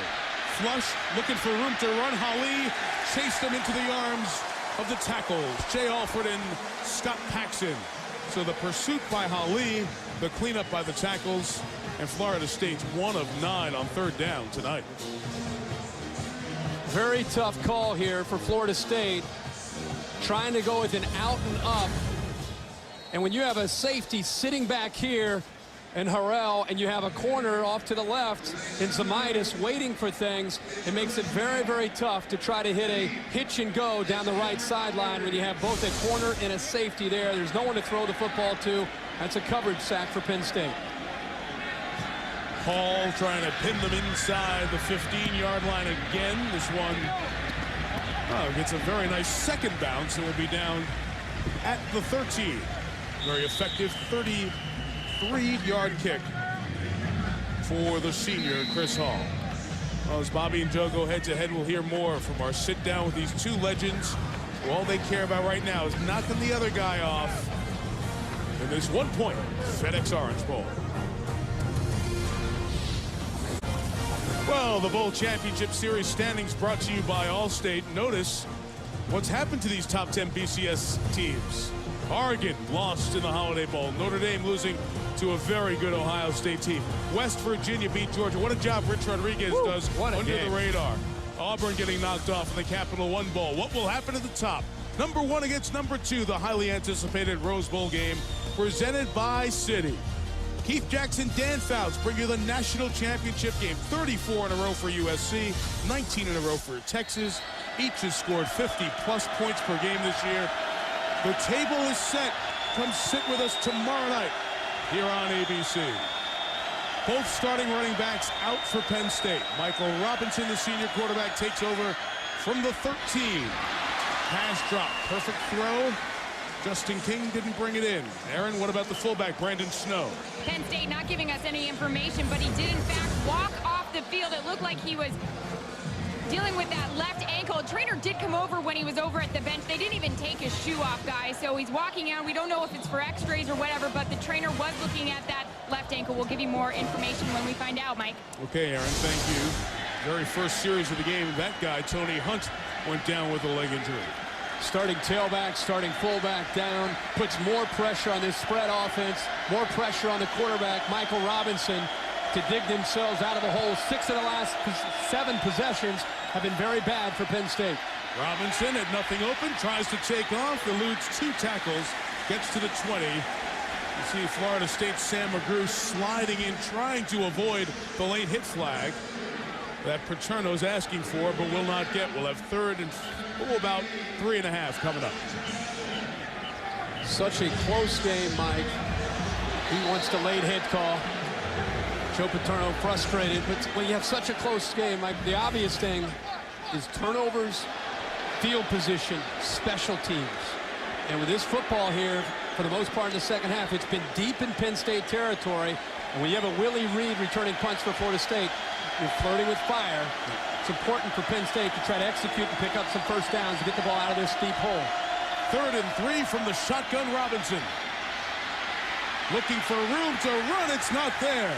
Buster Davis comes up, smacks him in the mouth. Robinson, who's rushing, is such a key difference maker in this offense for Penn State. 8 carries, 12 yards on the night.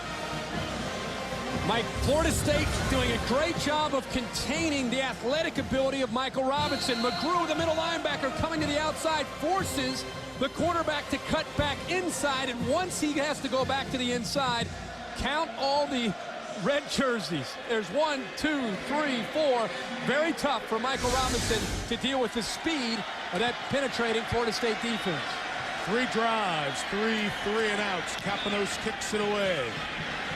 Nice high kick, but that was the one that was returned before. Reed, after the 47-yard punt, breaks free again to the 40-yard line. Florida State winning the field position battle right now, and 1 or 2 more big plays will put the Noles on top. Coming up on 11 o'clock here on the East Coast, 8 o'clock out west. Glad you're with us for the 72nd FedEx Orange Bowl.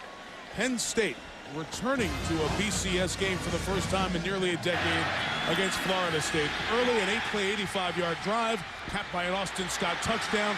Florida State's offense was in reverse until this punt return for a touchdown by Willie Reed. After a 3-and-out by their defense, Lorenzo Booker took it the distance to go up 13-7. Penn State responded with a touchdown right before halftime. First down drive begins with a Greg Carr catch. The freshman, who had 9 touchdown grabs on the year, picks up about 7 yards on first down. We've talked about field position here in the second half. In the 3 possessions that Florida State has had, they started at their own 41, right at midfield, and now at the 40 of Penn State. To the credit of the Nittany Lion defense, they've not given up any points yet. But now Florida State again penetrating, getting deeper and deeper into the Penn State territory. You saw Brandon Snow, the fullback, limping back on the field.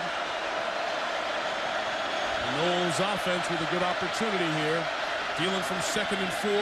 Lorenzo Booker cannot get to the edge. Chris Harrell, the free safety, comes up to make a big hit. It was last season in that great defensive season, but only 4-win season for Penn State.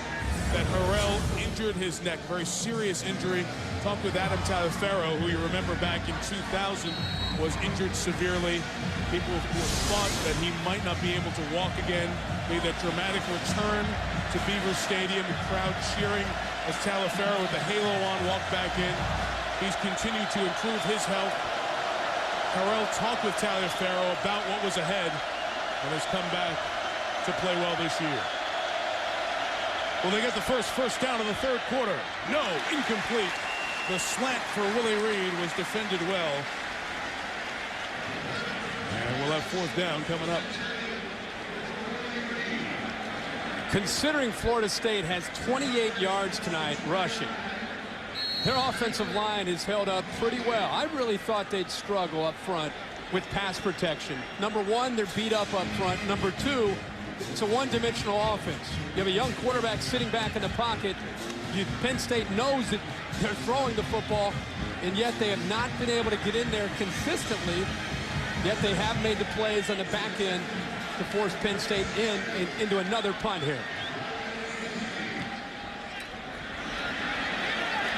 This will be caught on the fly inside the 2 at the 1-yard line by Pat Watkins. Florida State's special teams have been excellent tonight. Penn State, 4th drive of the quarter. All have started inside the 20. This one starts at the 1. Penn State leads by 1. They have it at their own 1. The NFL playoff start. Wild card Saturday on ABC. The Redskins, they won the last 5 to get in. Joe Gibbs' team in Tampa to take on the Buccaneers. Then Jacksonville heads north to take on Tom Brady, the team that's won 3 of the last 4, the New England Patriots. Wild card Saturday on ABC, home of Super Bowl 40 from Detroit in February. From the 1, Robinson just looks for space to breathe and brings it just shy of the 3-yard line. Do you like 3 and outs, Kirk?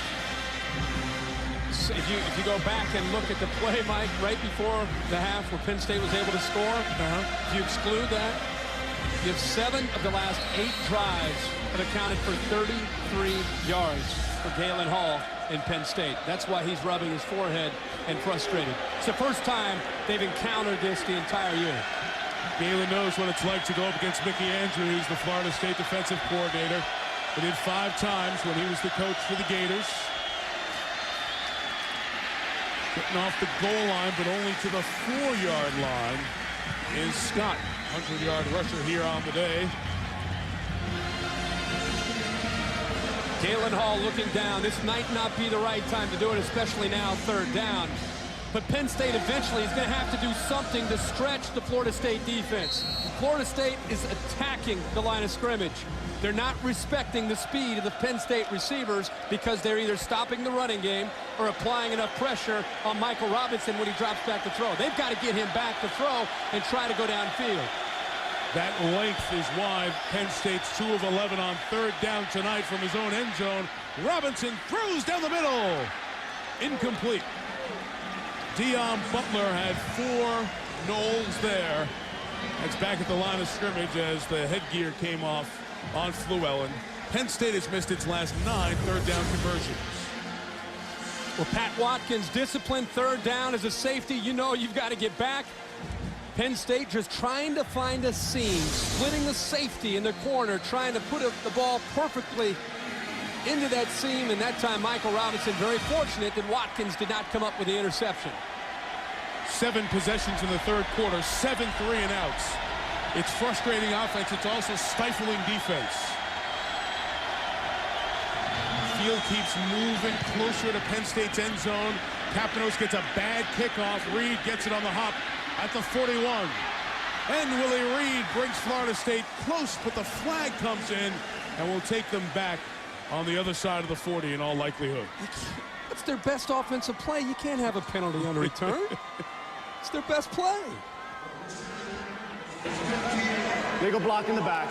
During the return, number 56, 10-yard penalty from the spot of the infraction. First down. Well, in this meeting of these 2 coaches, they have the respect and trust of each other. It's apparent when you talk to them. There are some coaches you would play against that you can't trust. you would not trust. It's like people I'm sure you know in your business. You simply cannot trust them. Well, I trust Joe. I trust Joe. You know, whatever Joe says, it's going to happen. You know, and our values are very much alike. You know, watching him and watching his life, and then we're both big family men, and we both have wives who love those children. God, they spend every darn penny on them. Won't you, Joe? They don't spend on no money. Now it's been on the grandkids. Root with the catch, the tight end Matt Root picking up a good first down game from Drew Weatherford. You know, Ann Bowden, Bobby's wife for 56 years, and Sue Paterno, I believe, is sitting up in one of the boxes, hidden away a little bit.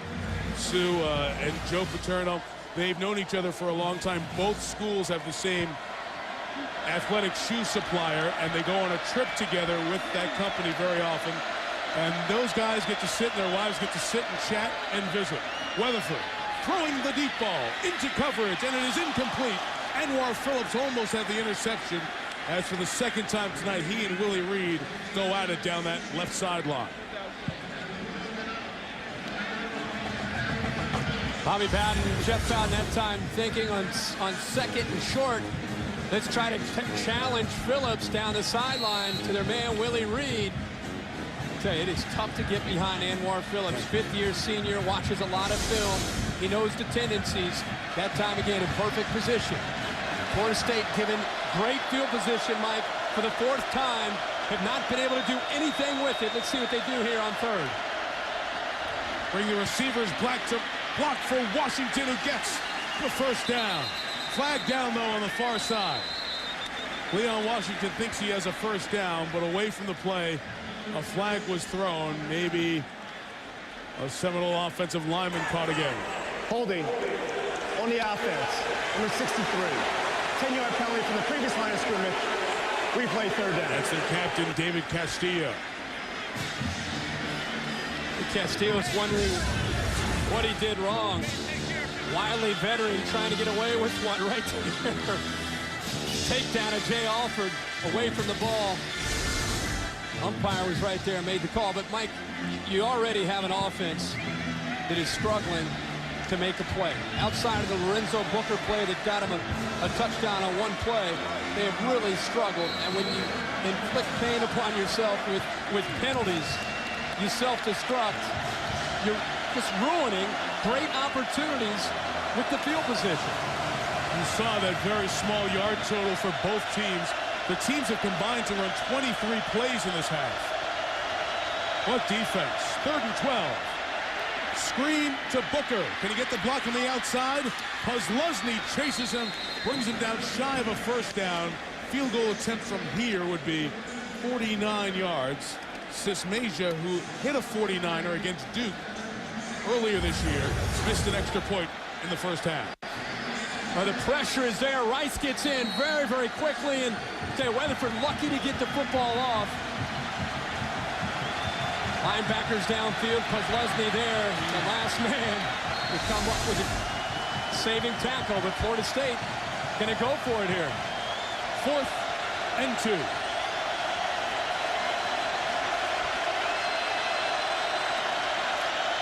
Toss, Booker. Did not get the block, will not get the first down. Mario Henderson, the left tackle, couldn't make the block. And the flying Nittany Lion defense, Calvin Lowry and Anwar Phillips, force a 4-and-out. Mike, I know Tom Bahatli and Paul Posluszny get most of the credit on this defense. I love the safeties on this Penn State defense. Chris Harrell, Calvin Lowry always seem to be there to make plays. And this time, it's Lowry coming up, able to avoid any kind of block, and boom, makes the play along with Phillips, and they avoid him. Where's the block? You have a leading Henderson there to make a block. You got to at least get in the way of him. But even if he makes that block, Lowry's there coming downhill to make a play. Nice job. 4 straight possessions. Tom Bradley's defense steps up and gets the ball back to Michael Robinson. And now they have a little bit of breathing room to plus 32. Robinson brings it down the line. Very tight pitch to Justin King. What a hit by Sam McGrew. No first downs, either team, in this third quarter. Don't forget to tune into the Rose Bowl game tomorrow night. Find out the Pontiac game-changing performance of the year. The winning school receives a $100,000 contribution toward their scholarship fund from Pontiac. You sense that this Florida State defense is almost bullying Penn State. I mean, right now, they don't fear Penn State at all. They're attacking them up front. They're beating up their playmakers. Right now, they're winning it up front at the line of scrimmage. 2nd and 11, pressure on Robinson, who's hit as he throws incomplete for Justin Norwood, but a penalty marker down on Pat Watkins, the safety. And Robinson slow to get up. What a collision that was back there with McGrew. And another flag Pass throw. interference on the defense. Number 22. Ball be placed with a spotted infraction. Automatic. First down. Now, as the penalty was being administered by the referee, the field judge on the near side, the Florida State side, threw a flag. It could just be a sideline warning. And that's all it is, a sideline warning. Florida State was too far out on the white paint. There's the flag. The only thing that I can see there, Mike, in the replay is if Watkins got a hold of him with the left arm. There was very little contact. The only thing that I could see is maybe Watkins got a hold of Norwood's jersey. Couldn't really tell on that replay.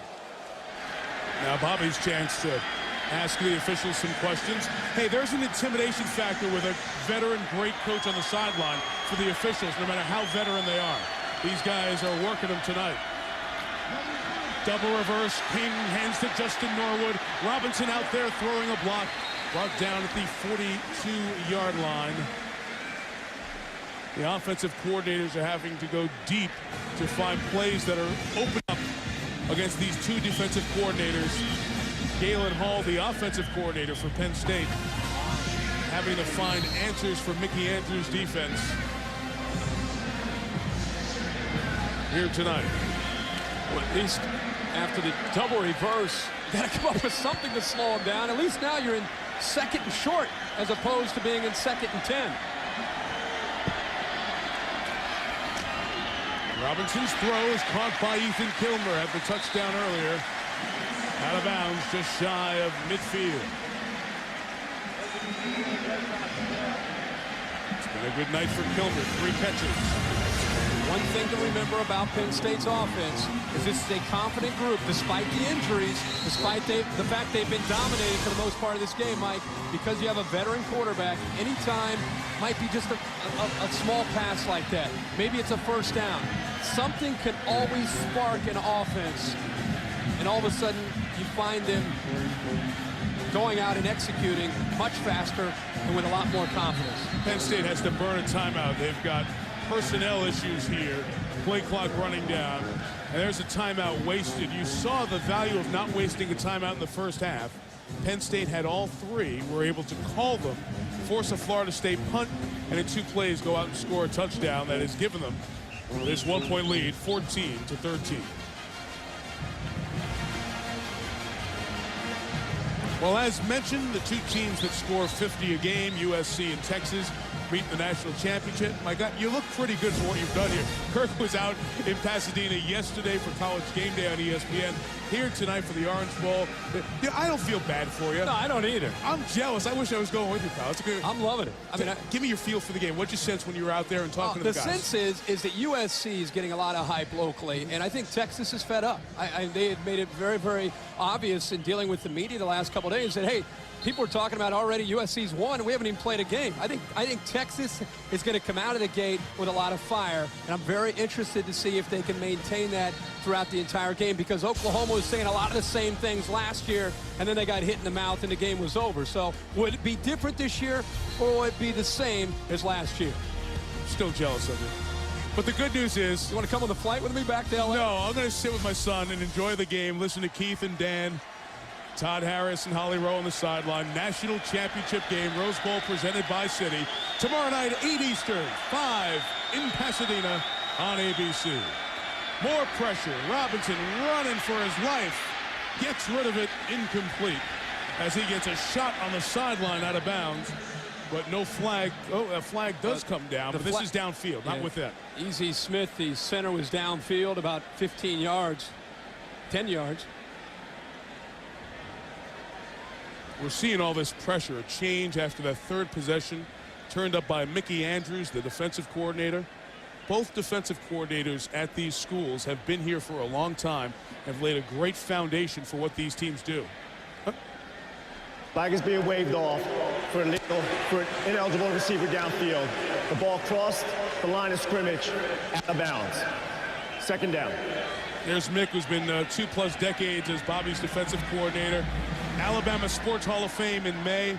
And that guy, if you've ever been around Penn State football a little bit and welcomed in slightly, you call him Scrap. Tom Bradley, the defensive coordinator, has that great warmth about him. So many people talk about if Joe Paterno does decide to leave sometime soon, that would be the candidate most likely to replace him. Robinson, the quick passing game. Kilmer catches again. Florida State's done a nice job of tackling tonight. Tony Carter out of Jacksonville. He's 5'9", but he doesn't play little. He said, I've got to be like a basketball player. Forget my size and just make plays. And he's doing it with that physical hitting in this third quarter. This secondary has been through a lot because of the injury starting in preseason camp with one of the best corners, if not the top corner in the country, and Antonio Cromartie going down with an ACL. They've been picked on at times, but they've grown up. And that time, Tony Carter broke on the ball. He was off about 10 yards, came up, and now familiar territory for Penn State, 3rd and long.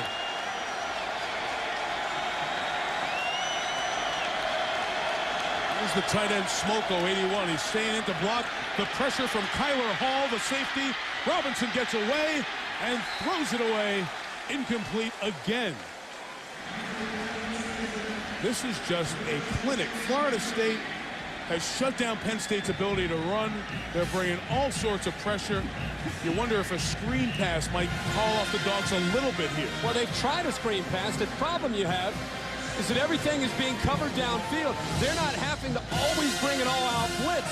A lot of times it's just an extra safety. Maybe a linebacker off to the left, off to the right, and they still have enough people back in the back end to cover the backs and the receivers that go out for routes. Michael Robinson, I've never seen him, Mike, have this much pressure on him this entire year.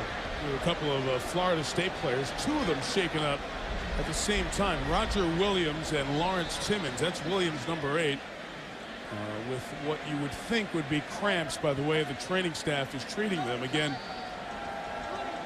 warm night in Florida, long layoff from playing in a game, which you cannot simulate no matter how hard you train.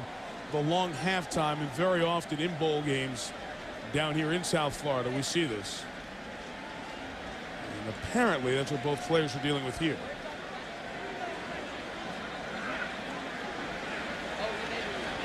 So try to get some fluids back in those guys. Before the quarter ends, let me remind you that Friday, a groundbreaking new series comes to ABC. Every year, thousands of innocent Americans wrongly convicted. Where do you turn when the justice system turns on you? Everyone needs a hero, especially the innocent. The truth will set you free. Injustice is the new series. It premieres this Friday here on ABC. You know, while these players are getting those fluids back, trying to get back up, let's talk about Mickey Andrews, the defensive coordinator for Florida State, for a second. You know, Kirk, he played for Bear Bryant at Alabama. So he has had the great fortune of playing for Bear Bryant and coaching and becoming a friend and a confidant and a great part of the success of Bobby Bowden. Remember, the leading tackler from this defense, A.J. Nicholson, who was suspended for the bowl game, is not playing tonight. And this Florida State defense still intimidating and playing with this kind of emotion and this kind of attitude. It is reminiscent of the ACC title game when they lost 3 in a row, and a lot of people said they don't have a chance against Virginia Tech. They circled the wagons, rallied around that negativity, and they went out and played Knowles defense. And we're seeing that carry over tonight in the Orange Bowl.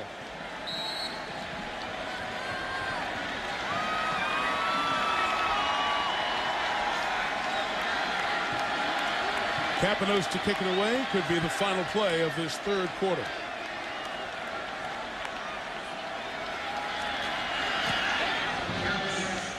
Good job of protection. Reed will let it hit.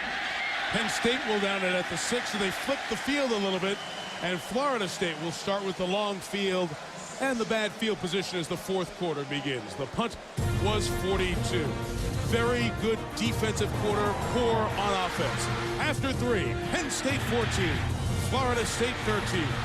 And ABC Sports presentation of the 2006 FedEx Orange Bowl continues after this message and a word from your ABC station.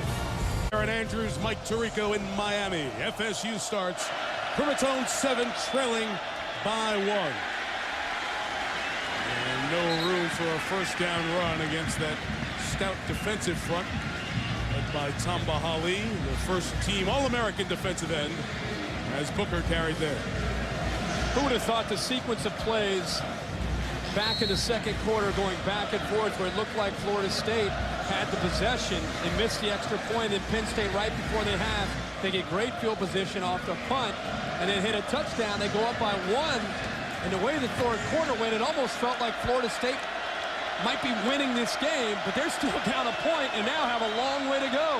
2nd and 10, Booker sent airborne as he ran into Hali.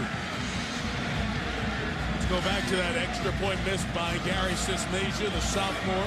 He hadn't missed one in his Florida State career. As a matter of fact, the Noles had made 121 in a row.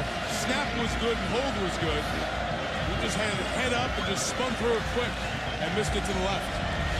Florida State has had the ball in excellent field position, Mike, until in this half, until this drive. Can't make a big mistake down here if you're Drew Weatherford, the freshman quarterback who's in trouble. That could be grounding in the end zone. If it is, it's a safety. The flag was thrown. I believe the ball may have been tipped as well. So let's see. A flag in the end zone on the offense is a safety. Would put Penn State up 3. The deflection of the ball might wave off intentional grounding. And that's why the officials are discussing it right now. Safety is called. Wow. And Penn State takes a 16-13 lead. The question will be, did Jim Shaw's hand get a piece of it or not? Well, Mike, Jim Shaw applied the pressure on Weatherford. But again, 41, Scott Paxson deserves a ton of credit for sniffing out the screen. Another flag thrown on the sideline. This will be a penalty. Keep an eye right here. Here you're going to get pressure from the outside. But what I love is that the nose guard, Paxson, right away sees Booker, sniffs it out, and it forces Weatherford. He has nowhere to throw the ball. He had to throw it all the way to the outside for the intentional grounding call.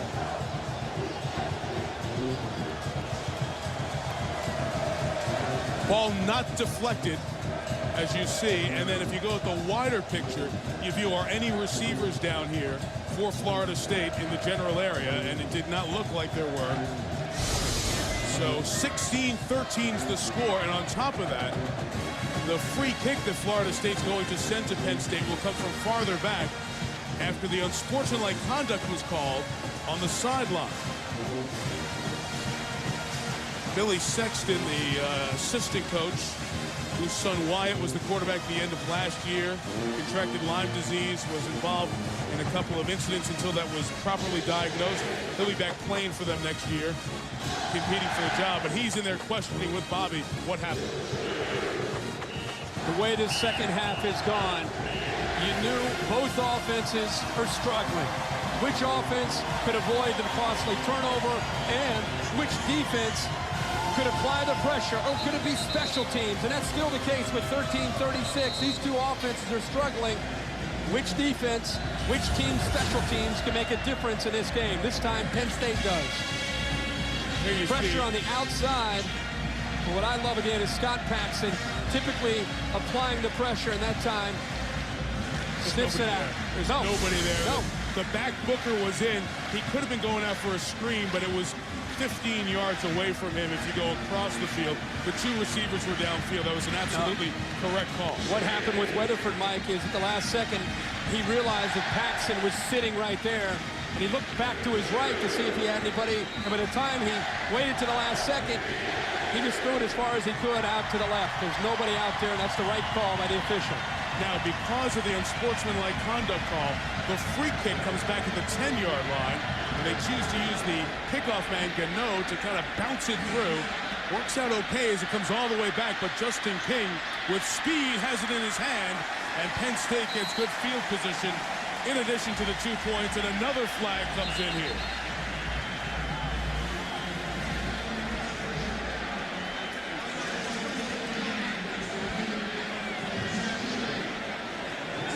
These penalties, these personal fouls, are great examples for Pete Carroll and Mac Brown for tomorrow night. The emotions that'll be there and how they need to be able to control their teams. Personal foul on Penn State.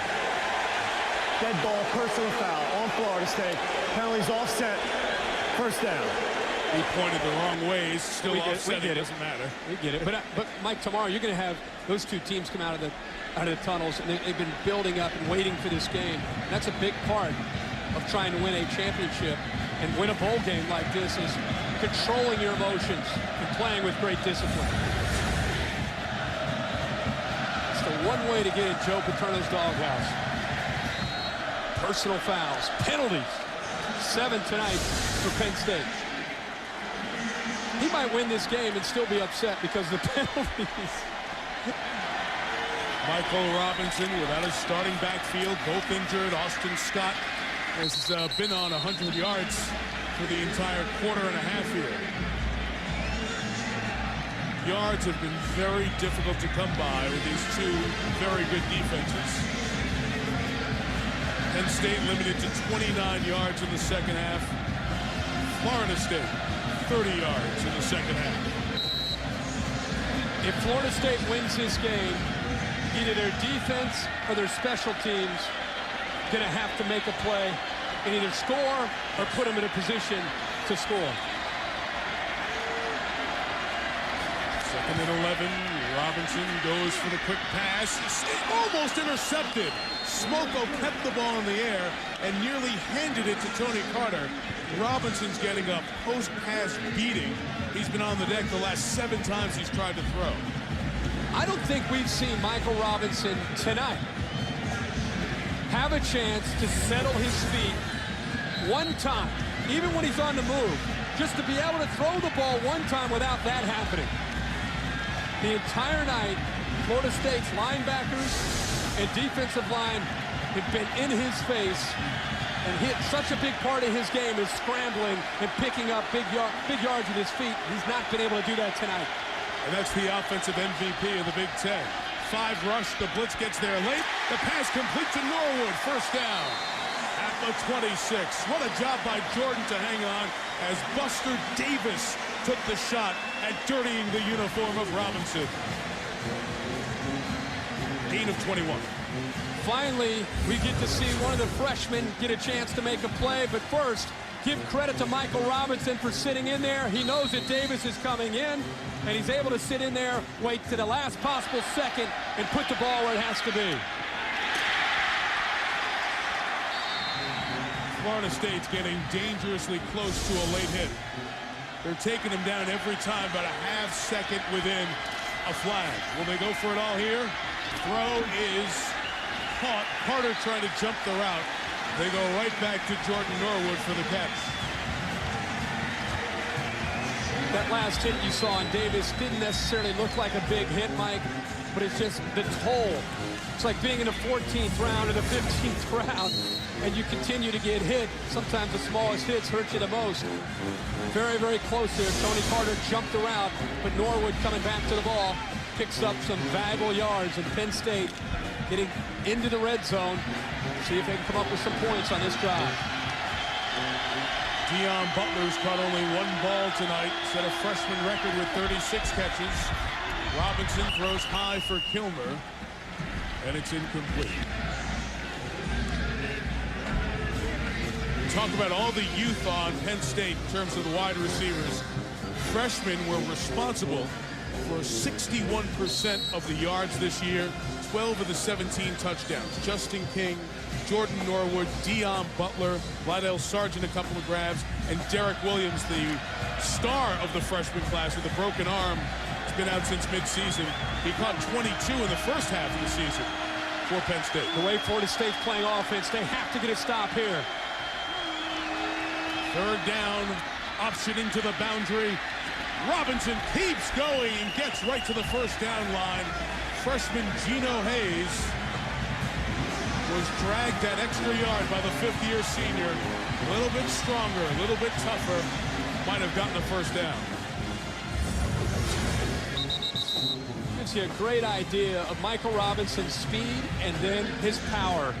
Dragging Hayes about 4 yards after the initial contact. Right there's the contact. Look at the leg drive there and determination to pick up the first down, at least close to a first down. I think he's got it. You can never say what if, but Gino Hayes is on the field a little bit more because A.J. Nicholson was suspended, sent back home. That's an all-conference performer, top tackler on your team who would have been playing that spot. Got it, first down.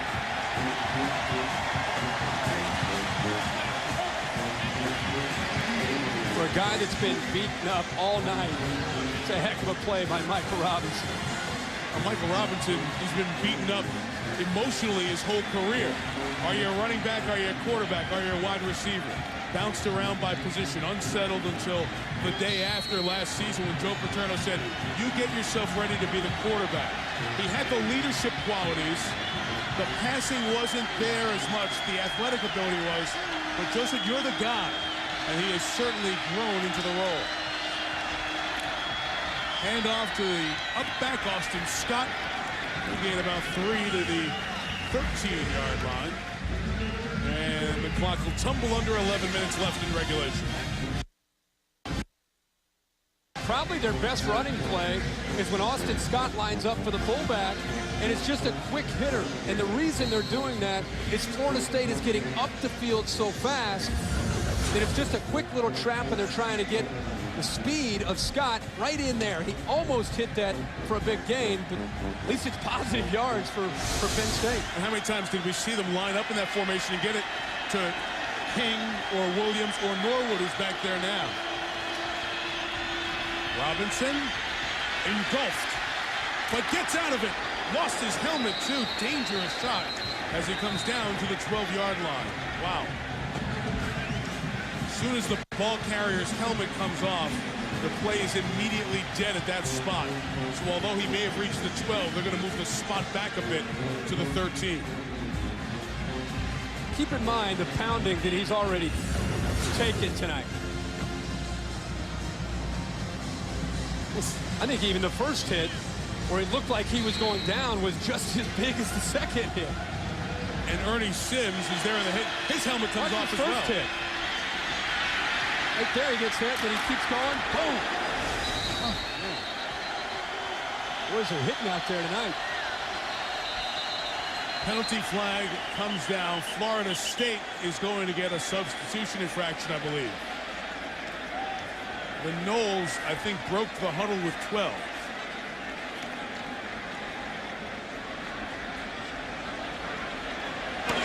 Legal substitution on the defense. Number 44. 5-yard penalty, remains third down. Yeah, but instead of third and about 6, it's third and a yard or so. Costly penalties at big moments in this game have haunted this Florida State team. Mainly on offense, but at times we've seen it tonight on the defense. Florida State penalized 10 times for 94 yards, and at least 3 other flags were declined by Penn State.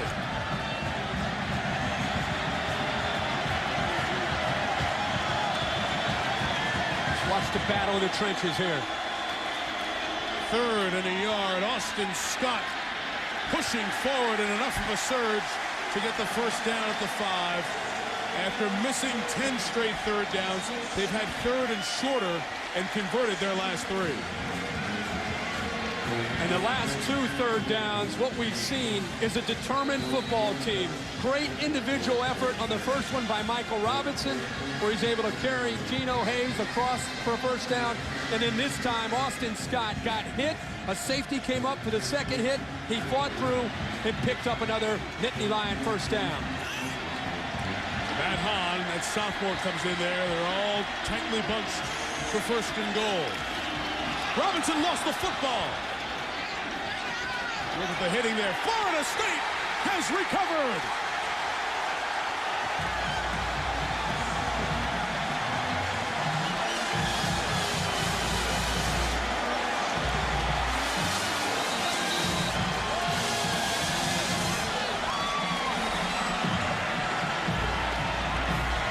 The first sustained drive of the second half turns into a turnover. The exchange between the center, E.Z. Smith, and Robinson is not there, and the Noles escape. Florida State trails by 3. Still in it.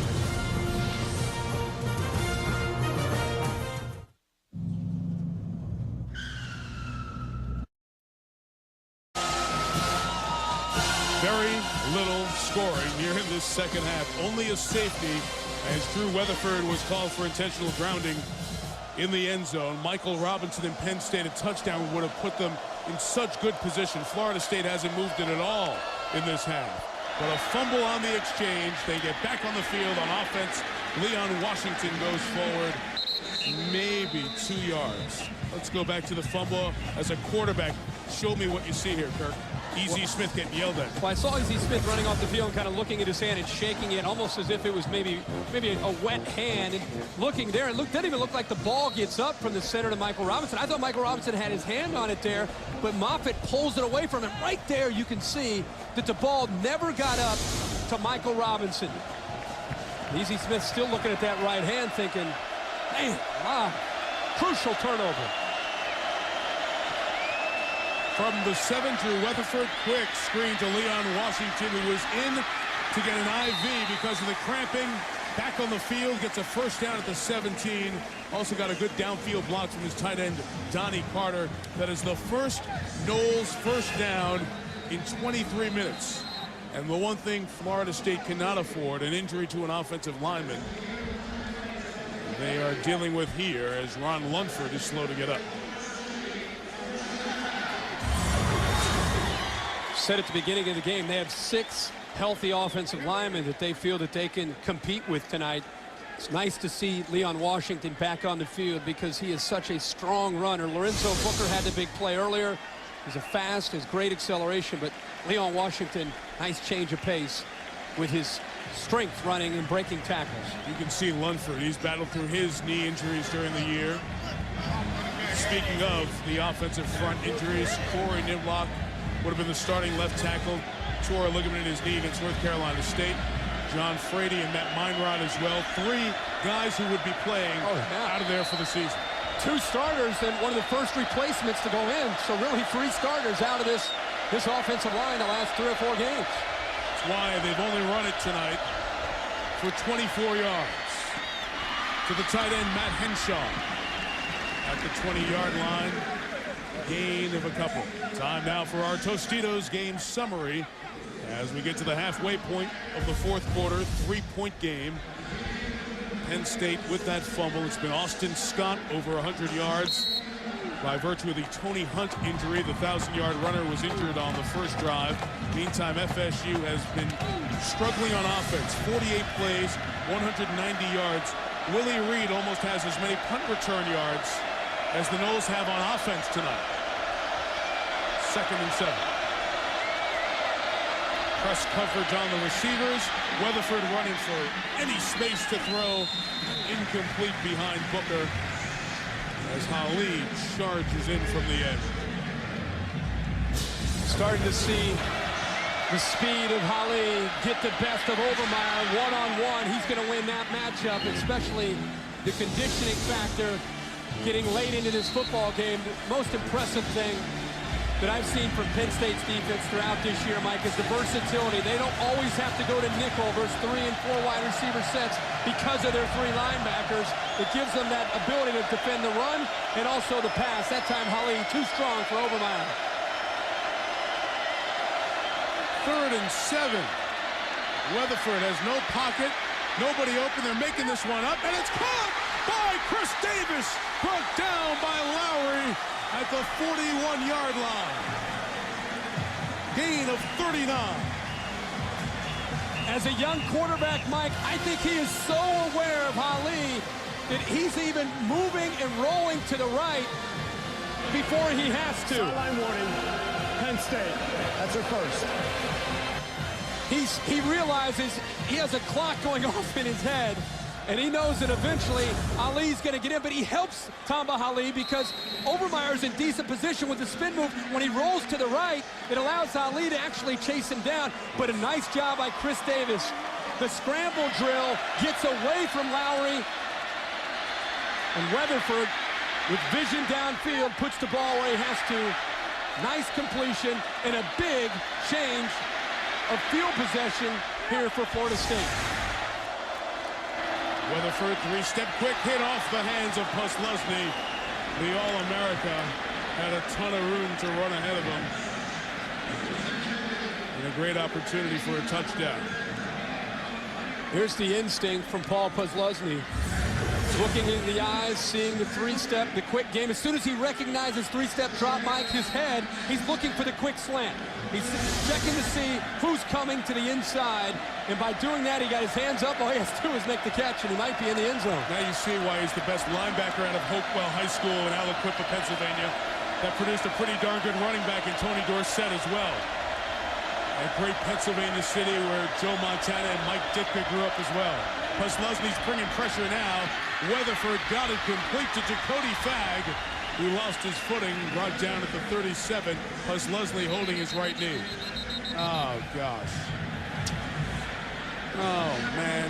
Lorenzo Booker blocked him as he was coming in on the blitz. And the Butkus Award winner, best linebacker in the country, is down. That's what they teach you to do as a running back when the blitz is coming. You can only hope that it's not a serious injury on the knee of Posluszny. We'll step out for a minute. Be right back.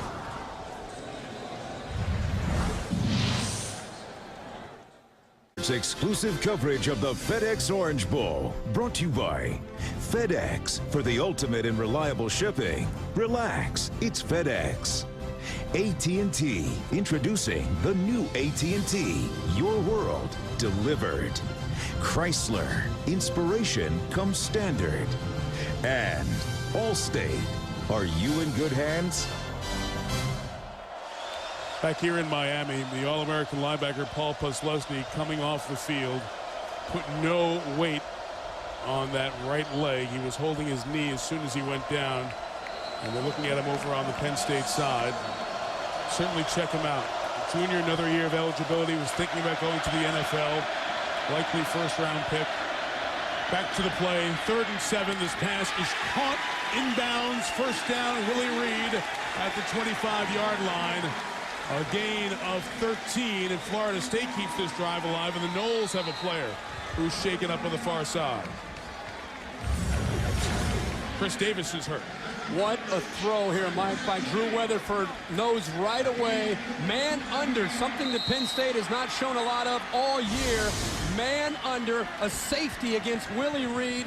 That is a matchup that Drew Weatherford will want every single time. The heart and soul of this Penn State defense.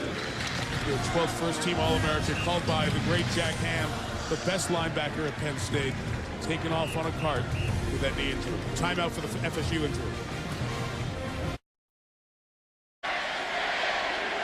Chris Davis was helped off the field for Florida State. While we were away, they looked at the catch made by Willie Reed.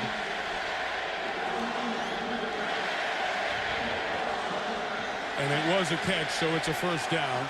That's Sean Lee out of Pittsburgh's Upper St. Clair.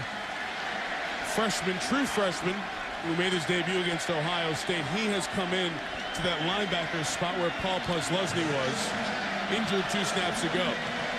Remember, this Florida State drive started back at their own 5. Working towards 6 minutes left in field goal range, down 3. Leon Washington, the senior, for the Edge. Flag down as he's down at the 21. This one likely to come back. Hold there on Tamba Ali by Overmeyer. It's become an interesting matchup on this drive. Mike, you talked about this drive starting in their own 5. Their first 5 drives in this half have all been 3-and-outs. Now they're working on their 8th play. Number 79, 10-yard penalty from the previous line of scrimmage. Repeat first down. Aaron Andrews for an update. Mike, Penn State obviously is giving us no information on Paul Posluszny, but we do have our very own Dr. Jerry Punch here, who's working as sideline reporter for ESPN Radio. He's also a trauma specialist. I did talk to Dr. Jerry Punch, what he observed. He said normally when it looks like a ligament tear, they'll bring the player over and do some tests. Well, obviously they didn't do that with Paul. They put him right on the card and took him in. Now, Dr. Punch did say he's wondering about a knee hyperextension, and sometimes when that happens, there's also a leg fracture. So he's assuming they're probably taking him back for x-rays, guys. And an NFL facility, Aaron, so the x-rays are as good as it gets. Thank you, Doc Punch. From the 34, Weatherford has Washington. The running back, Holly, is chasing from the defensive line. Play up from Donnie Johnson, the nickel back. And get some of that yardage back. It's second down.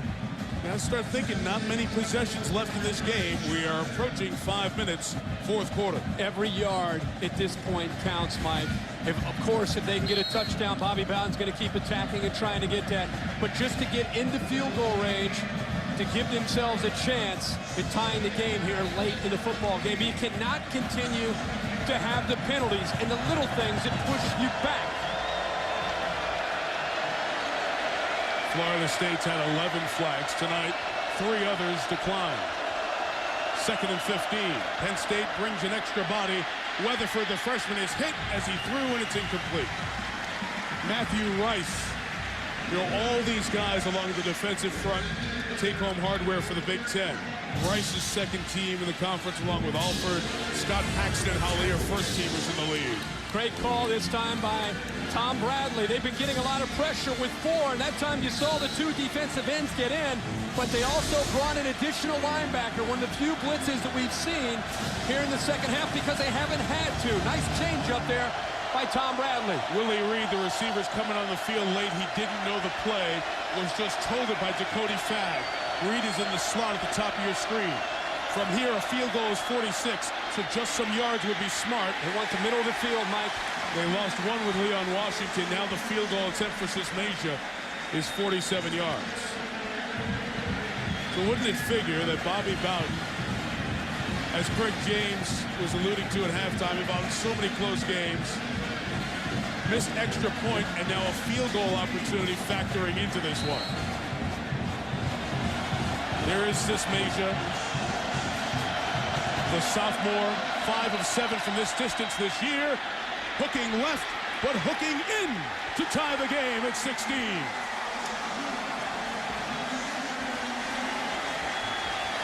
Give Leon Washington an assist, Mike, because he had instructions to get back to the middle of the field. Forget about getting upfield, get to the middle, just enough for the field goal. As the clock strikes midnight in Miami. You know, these guys are old enough, they can stay up past their bedtime. All tied at 16. Midnight in Miami with Aaron Andrews and Kirk Herbstreit, Mike Tirico, all tied at 16. This matchup of the 2 winningest coaches in the history of major college football. John Gallardi at St. John's in Minnesota and Eddie Robinson at Grambling for many years. They had more wins in lower divisions. At Division 1A, nobody's won more than Joe Paterno, then Bobby Bowden, passing him 2 years after Joe set the record in October of 2001. Coming into tonight, Bowden has 359, Paterno 353 wins. Together, including tonight, they've coached 946 games. 7 of those games have been ties. We'll have no ties, as you know. Overtime's been in for some half-decade now. We play through to a winner. Perfect kickoff by Gano, unreturnable, and a touchback. Takeover at the 20. Kirk, you saw a small thing that made a big difference on the field goal. It is a small thing, but on the right hash, I think Leon Washington purposely is forcing out, look out all the way to the left, and then cuts back to the right just to get the ball to the middle of the field. He lost a yard, but he got it to the middle of the field, and look how close this field goal comes to missing and hooking it to the left. Great play there by Washington to get to the middle and to set up the game-tying field goal. remember that long drive, the only sustained drive of this half for FSU, started with the fumble on the exchange from center E.Z. Smith and quarterback Michael Robinson. From the 20, Robinson. Flushed, stopped on a dime, threw in traffic for Smoko. You never throw back across your body. Did he get rough this time? Flag is down. Roughing the quarterback. On the defense. Number 95. Threw him to the ground. 15-yard penalty from the previous line of scrimmage. Automatic. First down. Hammer and Wembley. What did we say last series? They were within a half second of getting a flag. Every hit. Finally got one. Meantime, Paul Puslesny, the Penn State linebacker, injured with crutches for one of the administrative assistants or student trainers up front. He wants to come back out and watch the end of this after the x-rays were taken back there. With that right knee iced or bandaged at this point.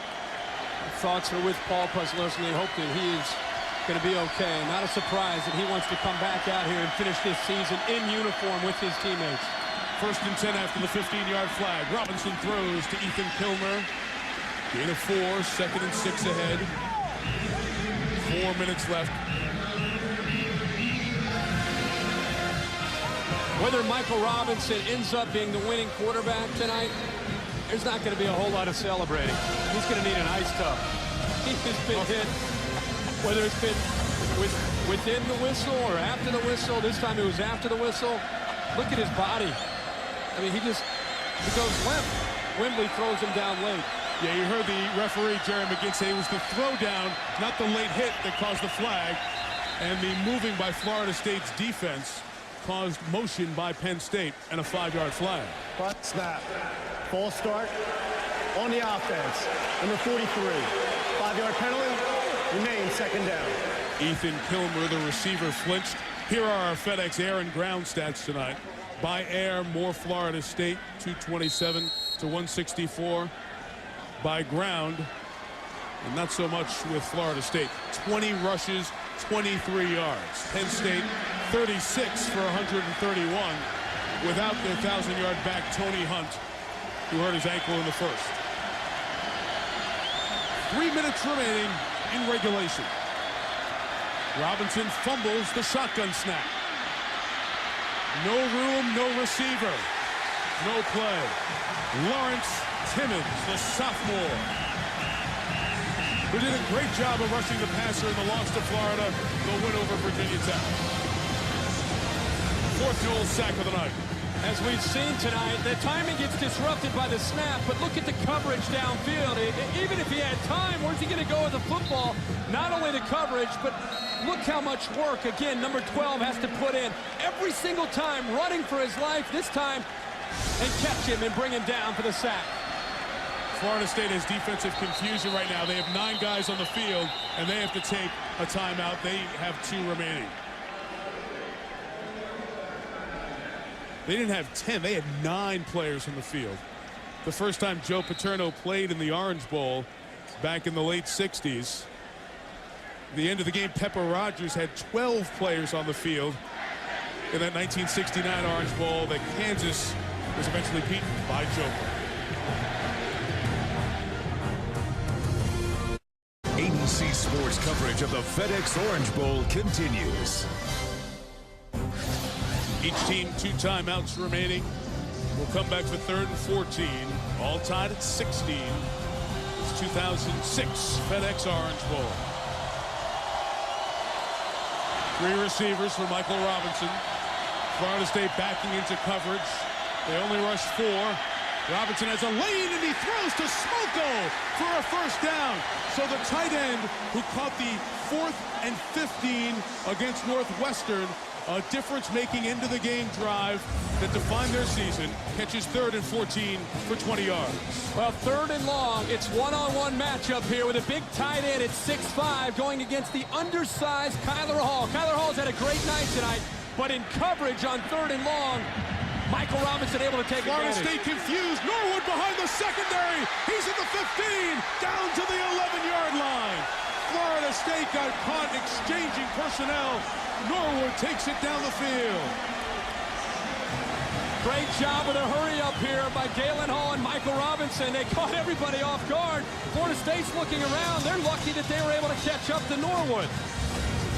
Look at the Florida State defense running on and off the field, trying to substitute. A couple guys lucky to get off the field, but nobody is in position to make a play. A lot of confusion. Buster Davis, a linebacker on Jordan Norwood, could not make the play. Each team 2 timeouts as we spin down to 100 seconds left. Norwood comes to the sideline. All they need is a field goal to take the lead. Austin Scott stopped up, nowhere to go. Florida State should think about a timeout here, and they're going to take one with 1:27 left. And the Noles had to burn a timeout, so 2 in 3 snaps. Substitution issues. 9 people on the field the first time. And there's Kevin Steele, a very good coach, who said, we messed it up. It's not the kids' fault. We made the mistake. 9 guys on the field, and then as Penn State went to the quick no huddle, getting the wrong personnel out there or not enough, gets Penn State in a position where they can win the game. Something they have not shown, Mike, the entire game. Great time to show the hurry up there. Obviously, not only time, but after a first down, you would think they would sit back and wait. Right. And after the first down, they hurried it, and that's what caught the coaches off base. Now time for our Chrysler passing playbook. As all those players go visit the Eastern Pub. Zlesny, this play a moment ago. This is a team that has had to try to look for the fewest opportunities that they have seen all year long. But seeing Buster Davis as a middle linebacker, confused, looking around, trying to match up one-on-one with Jordan Norwood, is a matchup to Michael Robinson. His eyes probably lit up when he saw that, made the throw. And let's not forget, let's keep this in perspective. This is a Penn State team that has struggled these last 2 years. This is a 13 fifth-year seniors in the starting 22. Very determined football team throughout the year, and they've been pushed by Florida State, and they have fought back tonight. With 2nd down and 12, Florida State can stop it one more time. In motion is Hahn, the fullback. Running is Austin Scott. Good play in the backfield by Broderick Bunkley. Took Austin out of his shoe. Timeout called by Florida State. It's last one here with 1:22 to go. Kirk, you talked about those 13 fifth-year seniors over on the Penn State side. 7 wins in a 2-year stretch, led by a junior Zlesny. But those other players, great team leadership from this group. And really, they wanted to bear part of the responsibility for bringing Joe Paterno back up.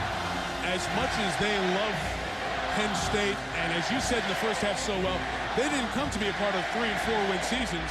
They came to be a part of the man who was the winningest coach in the sport until a couple of years ago. They have a great internal pride in restoring some of the pride to Penn State football. Imagine coming to Penn State, thinking about winning Big Ten championships and playing for the legendary Joe Paterno, and having to go through a 3-win season, a 4-win season. You go home for the holidays. What's wrong? What happened to you guys? You go to class. You're embarrassed. They had to live with that every single day. And that's what fueled their fire in the offseason leading into this year. They had the magic throughout the year. They've been pushed this game. They've shown great determination. But the team on the other sideline also, Mike, 3 losses late in the year, showed character themselves in the ACC title. And again tonight, 2 great teams playing with everything they have down to the final minute of the game. Florida State cannot stop it. You would expect Penn State to run it, keep it in the middle. Robinson is just going to go forward to the 12-yard line. Didn't even bother with an exchange there.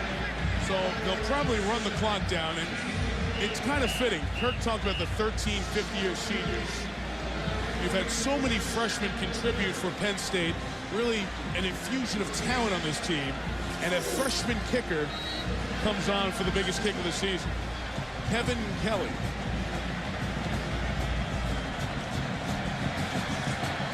They'll have an attempt here from the middle of the field, about 29 yards out.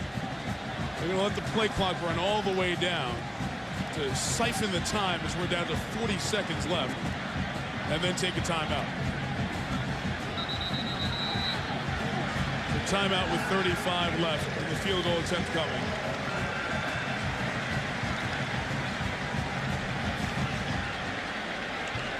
What a great bowl season. I was just thinking the same thing right before that snap. How many good games was that? We all gathered and watched, ordered room service, and had a terrific time watching the wonderful game between Georgia and West Virginia in the Nokia Sugar Bowl, as they came back from 28-0, almost get back. You felt as you watched that game, much like this game, that the team that was losing was actually ahead. West Virginia maintained and held them off. And tomorrow night, the ultimate game of the season, one of the most anticipated matchups in recent memory. USC has won 34 in a row, Texas 17. The Rose Bowl game presented by Citi. Our coverage begins at 8 Eastern, 5 Pacific. Keith Jackson and Dan Fouts tomorrow night. And Bowden watching in the stand. Of course, College Game Day 7 to 8 on ESPN. Myself and Chris and Lee will break down that game and have some fun with that Rose Bowl. All right, here we go. Kevin Kelly, the freshman, officially a 29-yard attempt. His first of the game. The lefty for the lead. He missed it to the left.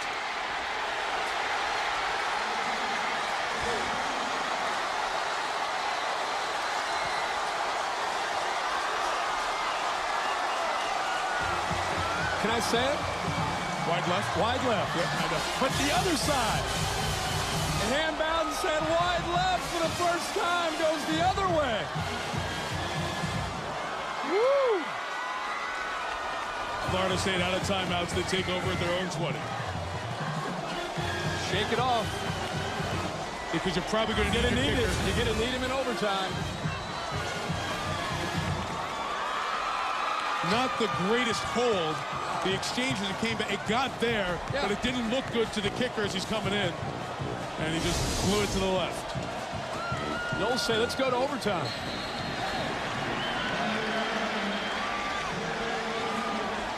Kevin Kelly, who has gone to records like Craig Fayak back in the 1990 season. He was the freshman kicker for Penn State. First one to be a freshman and kick for the Nittany Lions in a decade and a half. Missed that one to the left. And we will go to overtime. Remember that look, Mike, because he could have a chance to win the game for Penn State and have a completely different look on his face if he's able to win this Orange Bowl for the Lions. So the bowl season that has given us great comebacks, wonderful finishes, dramatic action, now gives us overtime. The 29-yard chip shot from the lefty, no good, and the game goes on. All tied at 16. Paterno and Bowden, the two winningest coaches in major college football, go on. ABC Sports presentation of the FedEx Orange Bowl will continue after this message and a word. Clint Purvis, the team chaplain, a moment with Drew Weatherford. Quarterback will be important at overtime. Right after the miss, Joe Paterno with a pat for his kicker. Kevin Kelly. Both of these coaches have won big games and lost big games, and they understand in the small window it's essential. In the big picture, there's character to be built and foundations to leave young men with.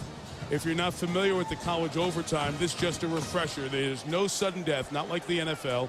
Each team will get equal possessions beginning at the opponent's 25. So essentially, you start in field goal range. Repeat the process until the tie is broken. Once we get to a third overtime, you go for two. The coin toss is huge. You want to play defense first so you know what you need to do in the bottom of that overtime period. Offense, defense, which end of the field? Okay, who's talking? Okay, what do you call it? Call heads? Okay, this is heads. This is tails. Okay, here we go. This is heads. You want to go defense first. So you get the ball, which end of the field you're going to get. So you're going to be an offense. No. We'll stay at one end of the field. Okay, so they're going to defense, and we're going to go on that end. Okay, so you're going out like you're right here. Penn State, on the toss, and let them go on defense. Florida State will be on offense. This end of the field. You better play down at this end, because that's where your Florida State band and students are. So that's the way the Noles should go. You stay down there for the whole overtime period, which comes your way next. Local news comes your way as soon as we are done on ABC. Very late here on the East Coast, but not every night that you get the best coaches from a win perspective in the history of college football going head-to-head. Late local news coming up. Jimmy Kimmel live as well. Florida State begins the ball to start overtime. Leon Washington has been a factor these last few drives and getting him the football, and see if they try to do that. Out of the gun, Drew Weatherford throws a screen to Lorenzo Booker, shoots up, or that's Willie Reed, beg your pardon, to the 16-yard line. Reed, the receiver, lined up for the short screen. Gain of 9. Sean Lee made the tackle. He's playing for Paul Puslowski. Mike, they actually used Leon Washington this time as a decoy, and it really worked. You saw the linebackers moving off to the right, especially Sean Lee, the freshman. They came back to the screen to Willie Reed, and a nice seam there for Reed to pick up some yardage. Having gone to the tall receiver, Greg Carr, Penn State only had 10 on the field. They run in Tim Shaw, the linebacker, as the fullback goes forward and has enough for the first down. They try to pull it out as he's down, but James Coleman hangs on, and they'll move the chains. Drew Weatherford doesn't know what to do with himself on a 2nd and 2, second and 1. They haven't seen that all night. Well, Coleman's carried 9 times for 6 yards. As a matter of fact, Coleman has 7 career touchdowns, all of them from a yard out. He defines your short yardage back. Florida State 23 yards rushing. It's going to be very tough for them. They're going to have to continue to throw more than likely to get the ball into the end zone. Freshman Richard Goodman from just north of here in Fort Lauderdale, the slot receiver. Leon Washington runs, trying to get past the defense. Denied. Scott Paxson, the defensive tackle, holding on as Dan Connor made the initial hit. There's the sophomore from Pennsylvania. You have to really admire this Penn State defense, Mike. We're in overtime right now. They are still flying and coming up. And you know what? Dan Connor has taken the torch here from Paul Puslowski and become the go-to guy and the leader in this huddle for Penn State since Paul has been down with the injury. Puslowski watching near the end zone, opposite of where the play is going. 2nd and 13. 4 receivers, 4-man rush. Weatherford, nothing open. Scrambling for it, picks up a block from Washington. A flag is down, back in the middle of the line. I believe Scott Paxson, the defensive tackle, was held. And it's a big penalty. Number 13 assessed against Florida State. Another 3, maybe 4 have been declined. Holding on the offense. Number 68. 10-yard penalty from the previous line of scrimmage. Replay 2nd down. Jackie Claude has had his hands full with Jay Alford and Scott Paxson on the inside. And we have seen them able to get by Claude, and many times he has to pull that big bear claw out and try to hold on to anything, a jersey, and that time that's exactly what he did as Paxson got in there. And that was a coverage sack. Good coverage downfield, but give Weatherford credit to try to keep the play alive. When you're the team that's on defense first in overtime, if for some reason you come up with an interception or a fumble and you score, the game ends. 2nd and 23 for the first down. Play action, Weatherford throwing the deep ball, the jump ball for Carr, who couldn't get there. What a game Anwar Phillips has played at the right cornerback spot. He had some safety help, but he has not been beaten on that sideline tonight. Once Florida State gets down into that red zone area, Tom Bradley told me the number one thing we're ready to defend is the taller receivers in a jump ball situation. Anwar Phillips on one side, Alan Zamitis on the other have come into this game and handled, for the most part, these Florida State receivers very well when they've gone up into the air to try to bat the ball away, especially Anwar Phillips. Since Major made the game-time field goal from 48, missed an extra point, one of the reasons we're here in overtime. Weatherford has room to run to get closer to field goal range, but he lobs it. Phillips lost his coverage, and it was a poor pass out of bounds. Carr couldn't get there. For just a second, Phillips looks like he lost where he was. Now we've got a long field goal coming. We had the missed extra point after the Florida State second touchdown in the second quarter. And then with time running down, not the greatest exchange, center to holder, but a missed kick by the freshman Kelly. I think Weatherford made a mistake there trying to go for the home run. Just scramble and pick up 8 yards, 5 yards. Give your kicker a much better chance. Good from 48. Sismasia from 44, drifting to the right. He missed it.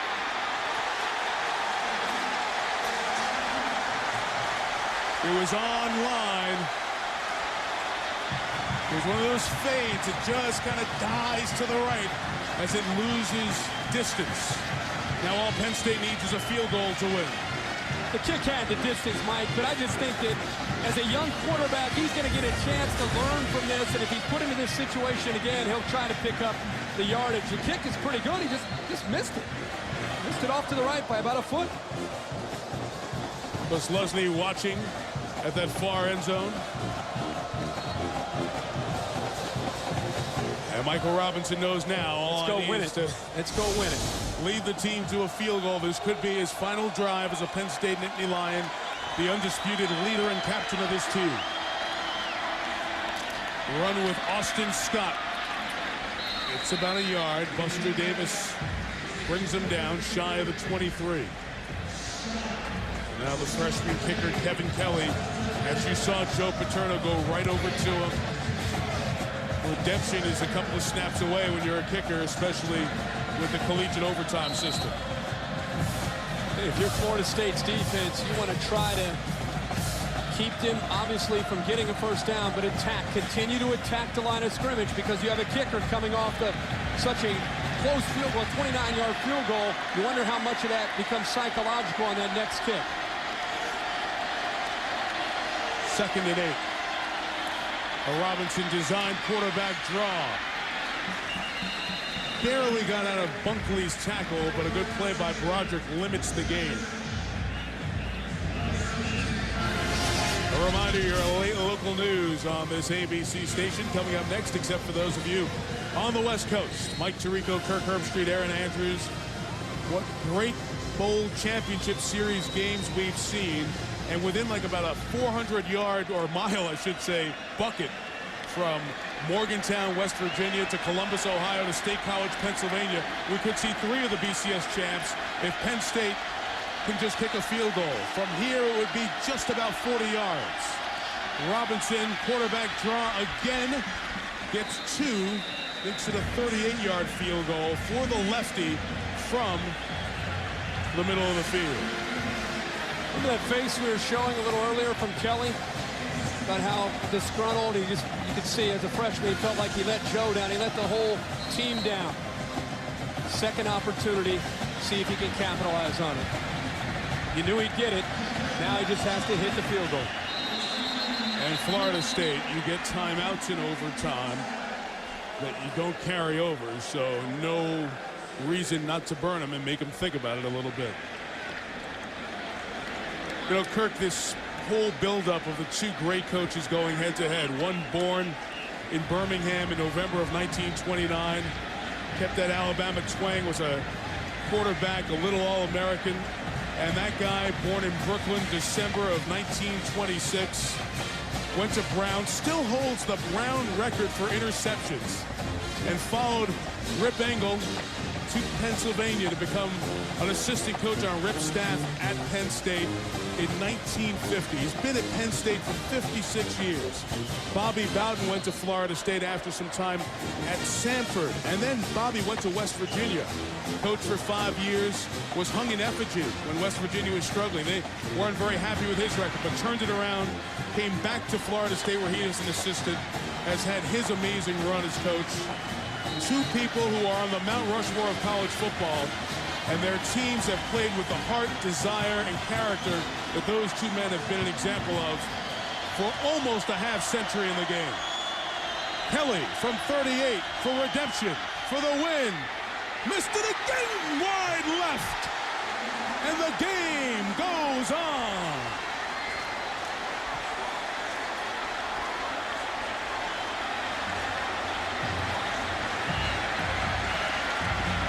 I think Bobby Bowden thought he made it. Look that way. Looked like the troopers were walking him over for the handshake. Yeah. Another wide left. Yeah. for Kelly in Penn State. Holds good, kick good, kick looks good. He just missed it to the left. Since halftime, we've set for our second overtime at the 2006 FedEx Orange Bowl. For 80 years, the Goodyear blimp, one of America's most recognizable images, still floating overhead. The blimp was fully gassed tonight. We're reminded to be prepared for any weather on Goodyear's new Forterra tires featuring triple tread technology. Kelly's missed 2 field goals, Sismasia 1 and an extra point. We get the rare scoreless overtime. Hold is perfect. He actually hits it clean. He's missed it to the left. And now you wonder how much Joe's doing everything he can because he knows he's going to be another opportunity. But, Mike, how much now for a freshman kicker becomes head games, mindset? And I love kickers. Oh, yeah, right. Tell me about it. Documented throughout the year on Thursday night. Right. You love kickers. Oh, those kickers. You flip the order now. Penn State will get the ball first, then Florida State will get the chance to respond. Kirk, obviously the 2003 Fiesta Bowl, Ohio State's national championship win over Miami. And I remember the Orange Bowl, Michigan and Alabama, which was a missed extra point, one in regulation, one in overtime. Those are the only 2 BCS games I can remember that have gone to overtime. So rare on this historic night with Bowden against Paterno. Robinson from the 25 looks down the middle. Jordan Norwood, what a hit by Buster Davis. And Norwood is shaken up. But gets back up quickly, gain of 5.5. Mike, we've been playing over 4 hours, and we're still swinging for the fences here with Buster Davis. What a big hit by Davis on Norwood coming across the middle. And legal with his shoulder, with his head up. Penn State going with a little pep in their step from the 19. Robinson tries the shot for Dion Butler, just over his outstretched arm. Butler tried to find it in the end zone. It would have been rejection. Earlier this week, he got lost at sea while riding on a jet ski. He went out racing jet skis with his teammates. They were going to race back into land. One problem, he ran out of gas. Another group of jet skiers came back, didn't get him. A boat finally rescued him. He was petrified. Sure that wasn't just being a freshman? No, it wasn't. Initiation? He was really scared. 3rd and 4 from here. The field goal's 37. Robinson throws to Ethan Kilmer, who caught it at the 10, at the 5. Airborne like Elway to the 1-yard line.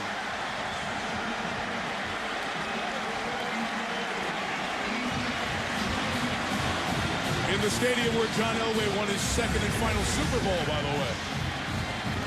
Kilmer's going to be off to the left, Mike, and just drag across the middle of the field and come in to a vacated area. The linebackers blitz from the middle to the outside.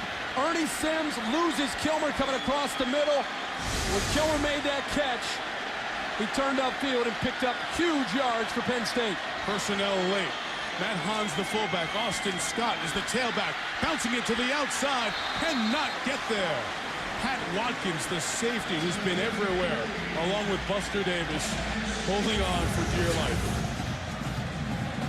Austin Scott, I don't know why he's trying to reach for the goal line. He's about 3 yards away. He better keep that football hitting tight. It's a long way away from trying to reach for that end zone. With Buster Davis flying in there, too. 77,773 on hand. Most of them are still here. Why would you leave? What a great night this has been. Robinson, option to Scott, to the end zone. Penn State touchdown.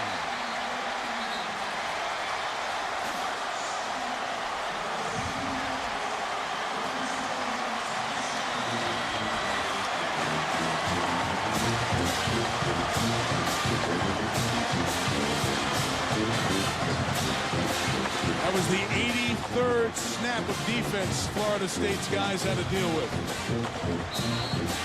compared to 62 for the Penn State defense. Scott, 1 touchdown all year, the first one and maybe the last one. Now the shaky confidence of the kicker, Kelly. Extra point, no problem. Florida State Must score 7 to send us to triple overtime. Like Florida State's defensive line is submarining, trying to get in there and try to take away anything up the middle. Dalen Hall elects to take it to the outside and use the speed of either Michael Robinson keeping it on the option, or if they take him away, dishing it to the outside. He felt pressure by Bryant, picks it to the outside, picks up a block, and an easy walk-in for Austin Scott. In what could have been Michael Robinson's final play on the field for Penn State, unless Florida State can score. He led a very nice drive, hit a big 3rd and 4. Now Bobby Bowden sends his freshman quarterback out there to go up against that defense without Paul Postluzny, Butkus Award winner who injured his knee and has now gone back to the locker room to watch OT. The freshman Weatherford. Can he keep this endless night going? Stepping up and throwing, complete for a first down. It is Willie Reed, the senior, trying to keep his career alive. Gain of 11, Dan Connor with the tackle. Willie Reed represents the majority of Florida State's not only offense, but total yards when you include the special teams. And he has become the weapon. What I think has happened is Jeff Bowden has given up on the outside for now because the corners are doing such a good job that they're trying to move to the inside against the linebackers and safeties. Greg Carr, big tall receiver near side. Richard Goodman in the slot. Weatherford looking for Carr, goes up, brings it down, and takes it down to the 1-yard line. 6'5", he finally wins a jump ball tonight. Just we talk about Jeff Bowden maybe giving up on the outside because of the play in number 1.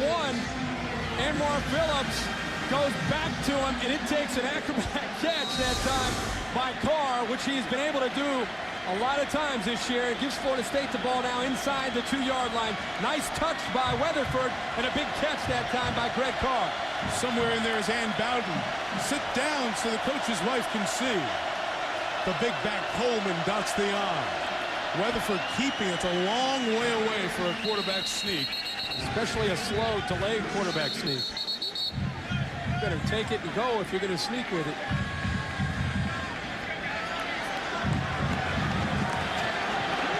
Strange call there unless they're thinking if we get a half yard. We got that big back Coleman. You saying it's 4-down territory right here? Yes, sir. It's late, but it's not that late. Coleman, 7 career touchdowns, as we mentioned, all from a yard out. It's his final game. He's a senior from Tallahassee. He's 36. P.J. Dean's in there as well. Coleman's blocking. Dean's going up the middle. He's at the goal line. We're an extra point from triple overtime. Touchdown FSU.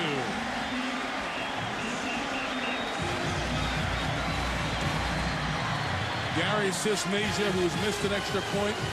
Dean, another senior, shaken up. That's his first touchdown of the year.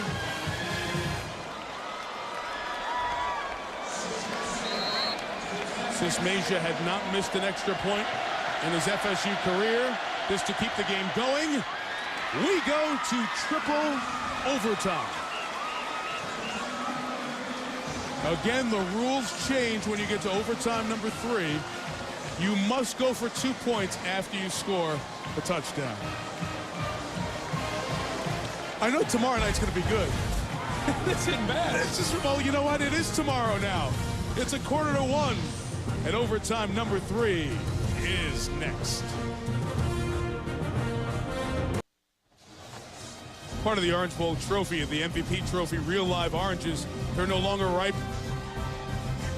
They're wearing, they've been out in the heat too long. We have gone 4 hours and 26 minutes from the opening kickoff. And as mentioned, now in the 3rd overtime, after a touchdown is scored, you must go for 2. Florida State will get the ball first on offense. We remind you that at some point your late local news, followed by Nightline and Jimmy Kimmel Live. And if we're not careful, Charlie, Robin, and Diane are going to be in Times Square for Good Morning America by the time we will hand it directly to them. We'll skip right through ABC News now. If you think you're tired at home, imagine being on the field. The fans look like they're tired. These players just continue to play in this heat. And I'm just really impressed with the character of these two teams and the fact that neither team, you think one of them would just maybe cave in emotionally and just give in because they're just fatigued. But we have not seen that from either side. Not when you guys are coached by Bowden and Paterno. You don't do that. From the 25, Weatherford has room to run. Drew Weatherford, the freshman, is twisted at the 21-yard line. And let's spend a second talking about the performance tonight of Weatherford, who is hobbled by that tackle. The fourth of 9 children. 3.3 grade point average in business, honored for his academics. Top freshman quarterback in the nation statistically this year. He hit the wall, lost 3 games, all in November. Came back and managed the game well against Virginia Tech. And against Penn State, that is a good night. When you have no running game, 26 rushes, 26 yards.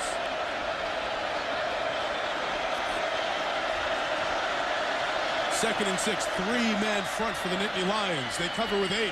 Weatherford's throw is incomplete. They say it hit the ground. Carr is saying look at it, call a timeout to look at it. Again, every play is reviewed. They saw it on the big screen and had their thoughts. Now, ball hits the ground, it's incomplete. But Greg Carr has been one of the biggest surprises this year for Florida State. Not only because of his size, Mike, but he's a basketball player who's just getting better as a football player. He had 9 touchdowns this year. He averaged 22 yards reception, and they're going to look at that, but it's under review. These guys have been on top of it tonight with the replay.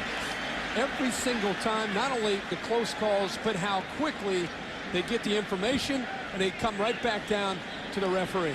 All night long, they have been consistent. And the best I think I've seen all year. One more look at it. You will see he ends up controlling it at the end, but the ground is used and his chest smothered against right there. It's no catch. As soon as you get the chest, the ball, and the grass all making a sandwich. And I'm starving, by the way, right now. Yeah. It's no catch. Breakfast. Yeah, it's no catch. I believe.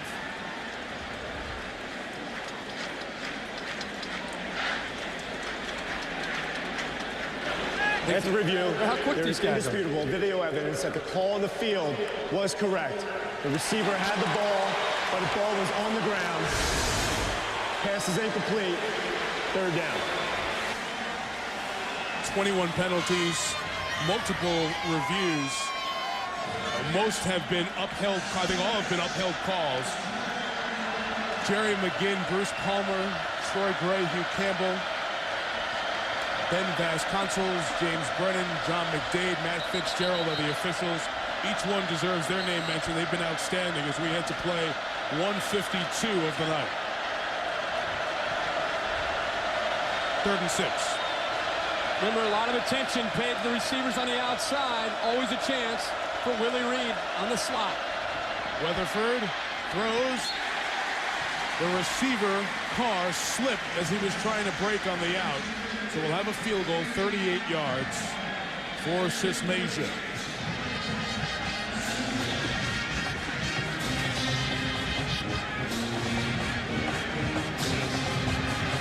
Chris Hall, the punter, is holding.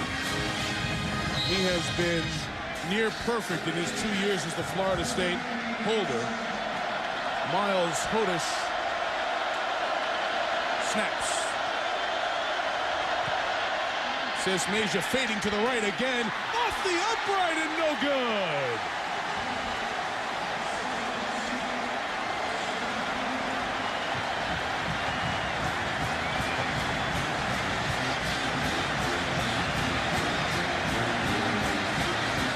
The second overtime, second of the 3 overtimes.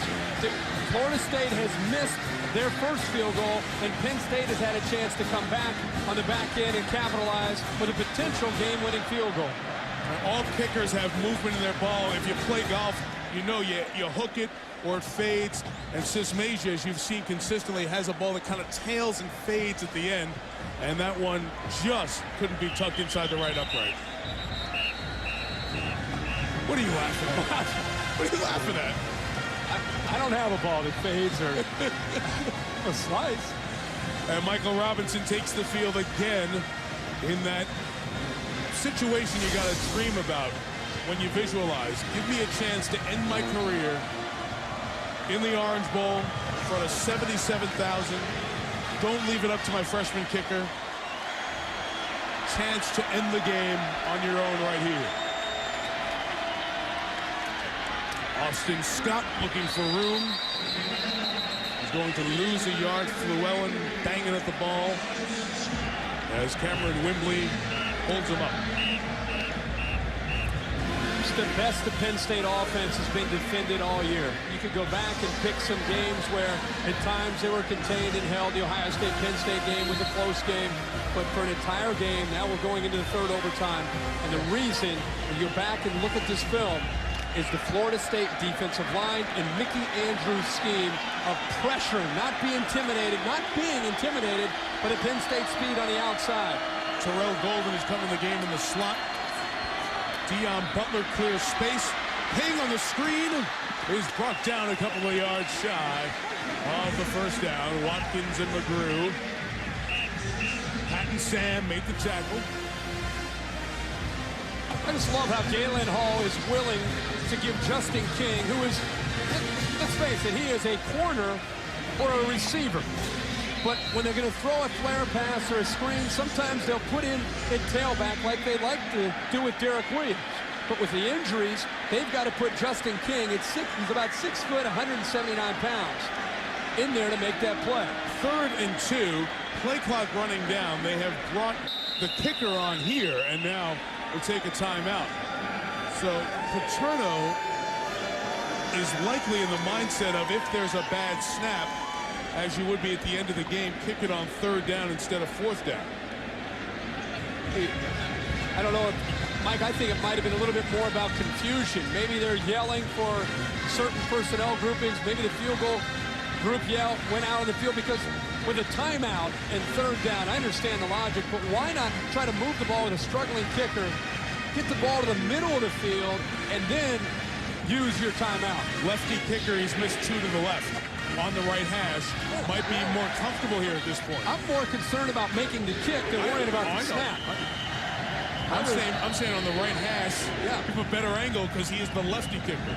But my thought would be, and again, I think it might have been confusion, but my thought would be, let's not kick on 3rd down and worry about a bad snap. Let's try to use 3rd down to get it in the middle of the field and then burn that timeout. I agree with you. I was shocked.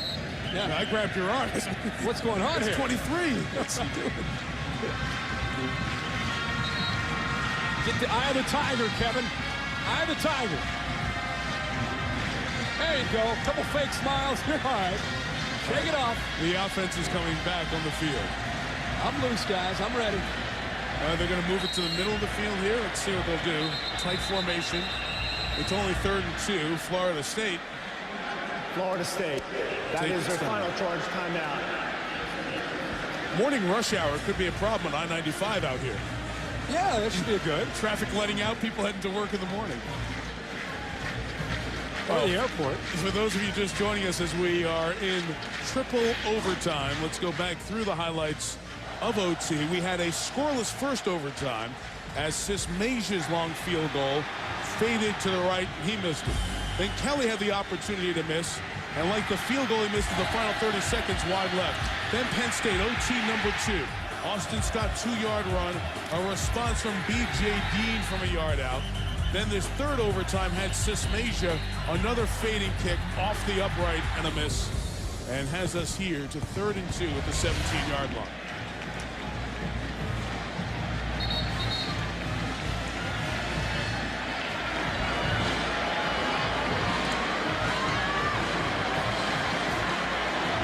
Sismasia and B.J. Dean's personal protectors there, calling over players to block the kicker from view.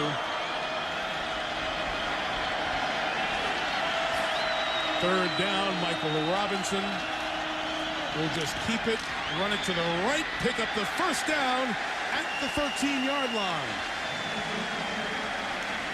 How about the fullback leading the way there? injured Florida State players.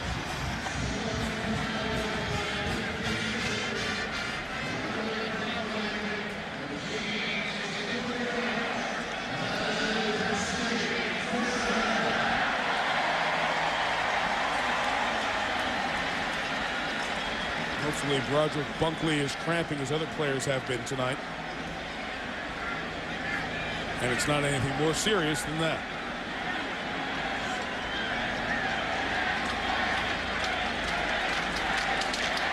While we have a second, let me remind you the executive producer of ABC Sports, Mike Pearl, our senior producer, Bob Toms, coordinating producer, ABC's College Football, Bob Goodrich.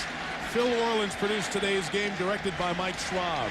Bipon Vij, our technical director, associate producers Jonathan Lebovich, Craven Martin, Steve Ackles, Jim Galliero, associate directors Bill Amin, Chris Watt, production assistants Ryan Billy and Aaron Snyder, Christy Hallis, our production manager, Bob Swider, technical manager, Greg Swartz, operations, Tim Wyckoff, Calvin Haywood, Kevin Bierman with the studio operation in Pasadena, Brian Fattini, computer stats, scorebug operator Scott Higrick. Thank you to Mike Black, Josh Johnston, Marty Aronoff, and Chelsea Tubb here in the booth all year. Our privilege to be with that team. 1st and 10 from the 13. Handoff, Austin Scott. About a yard to the 12. Scott has carried 26 times tonight, and another Florida State player is down as the kicker Kelly comes back on the field here. That is Andre Fluellen shaken up.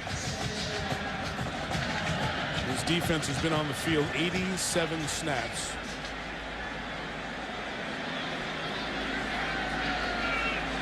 I was about to tell you that Scott, the running back, has carried 26 times tonight for the injured Tony Hunt. He carried 40 times all year. Okay, Fluellen is up. Mike Kelly looks anxious. He looks like he's got the look and he's ready to try to put it through here. I thought Michael Robinson was probably telling Joe, let's get it down to the extra point. Let's get way inside. It's only 2nd down. Let's keep moving it down closer. So the freshman Kelly, who's missed 2, including one from this distance, 29 yards, and the Jason Ganters hold a chance to win this historic coaching matchup in triple overtime.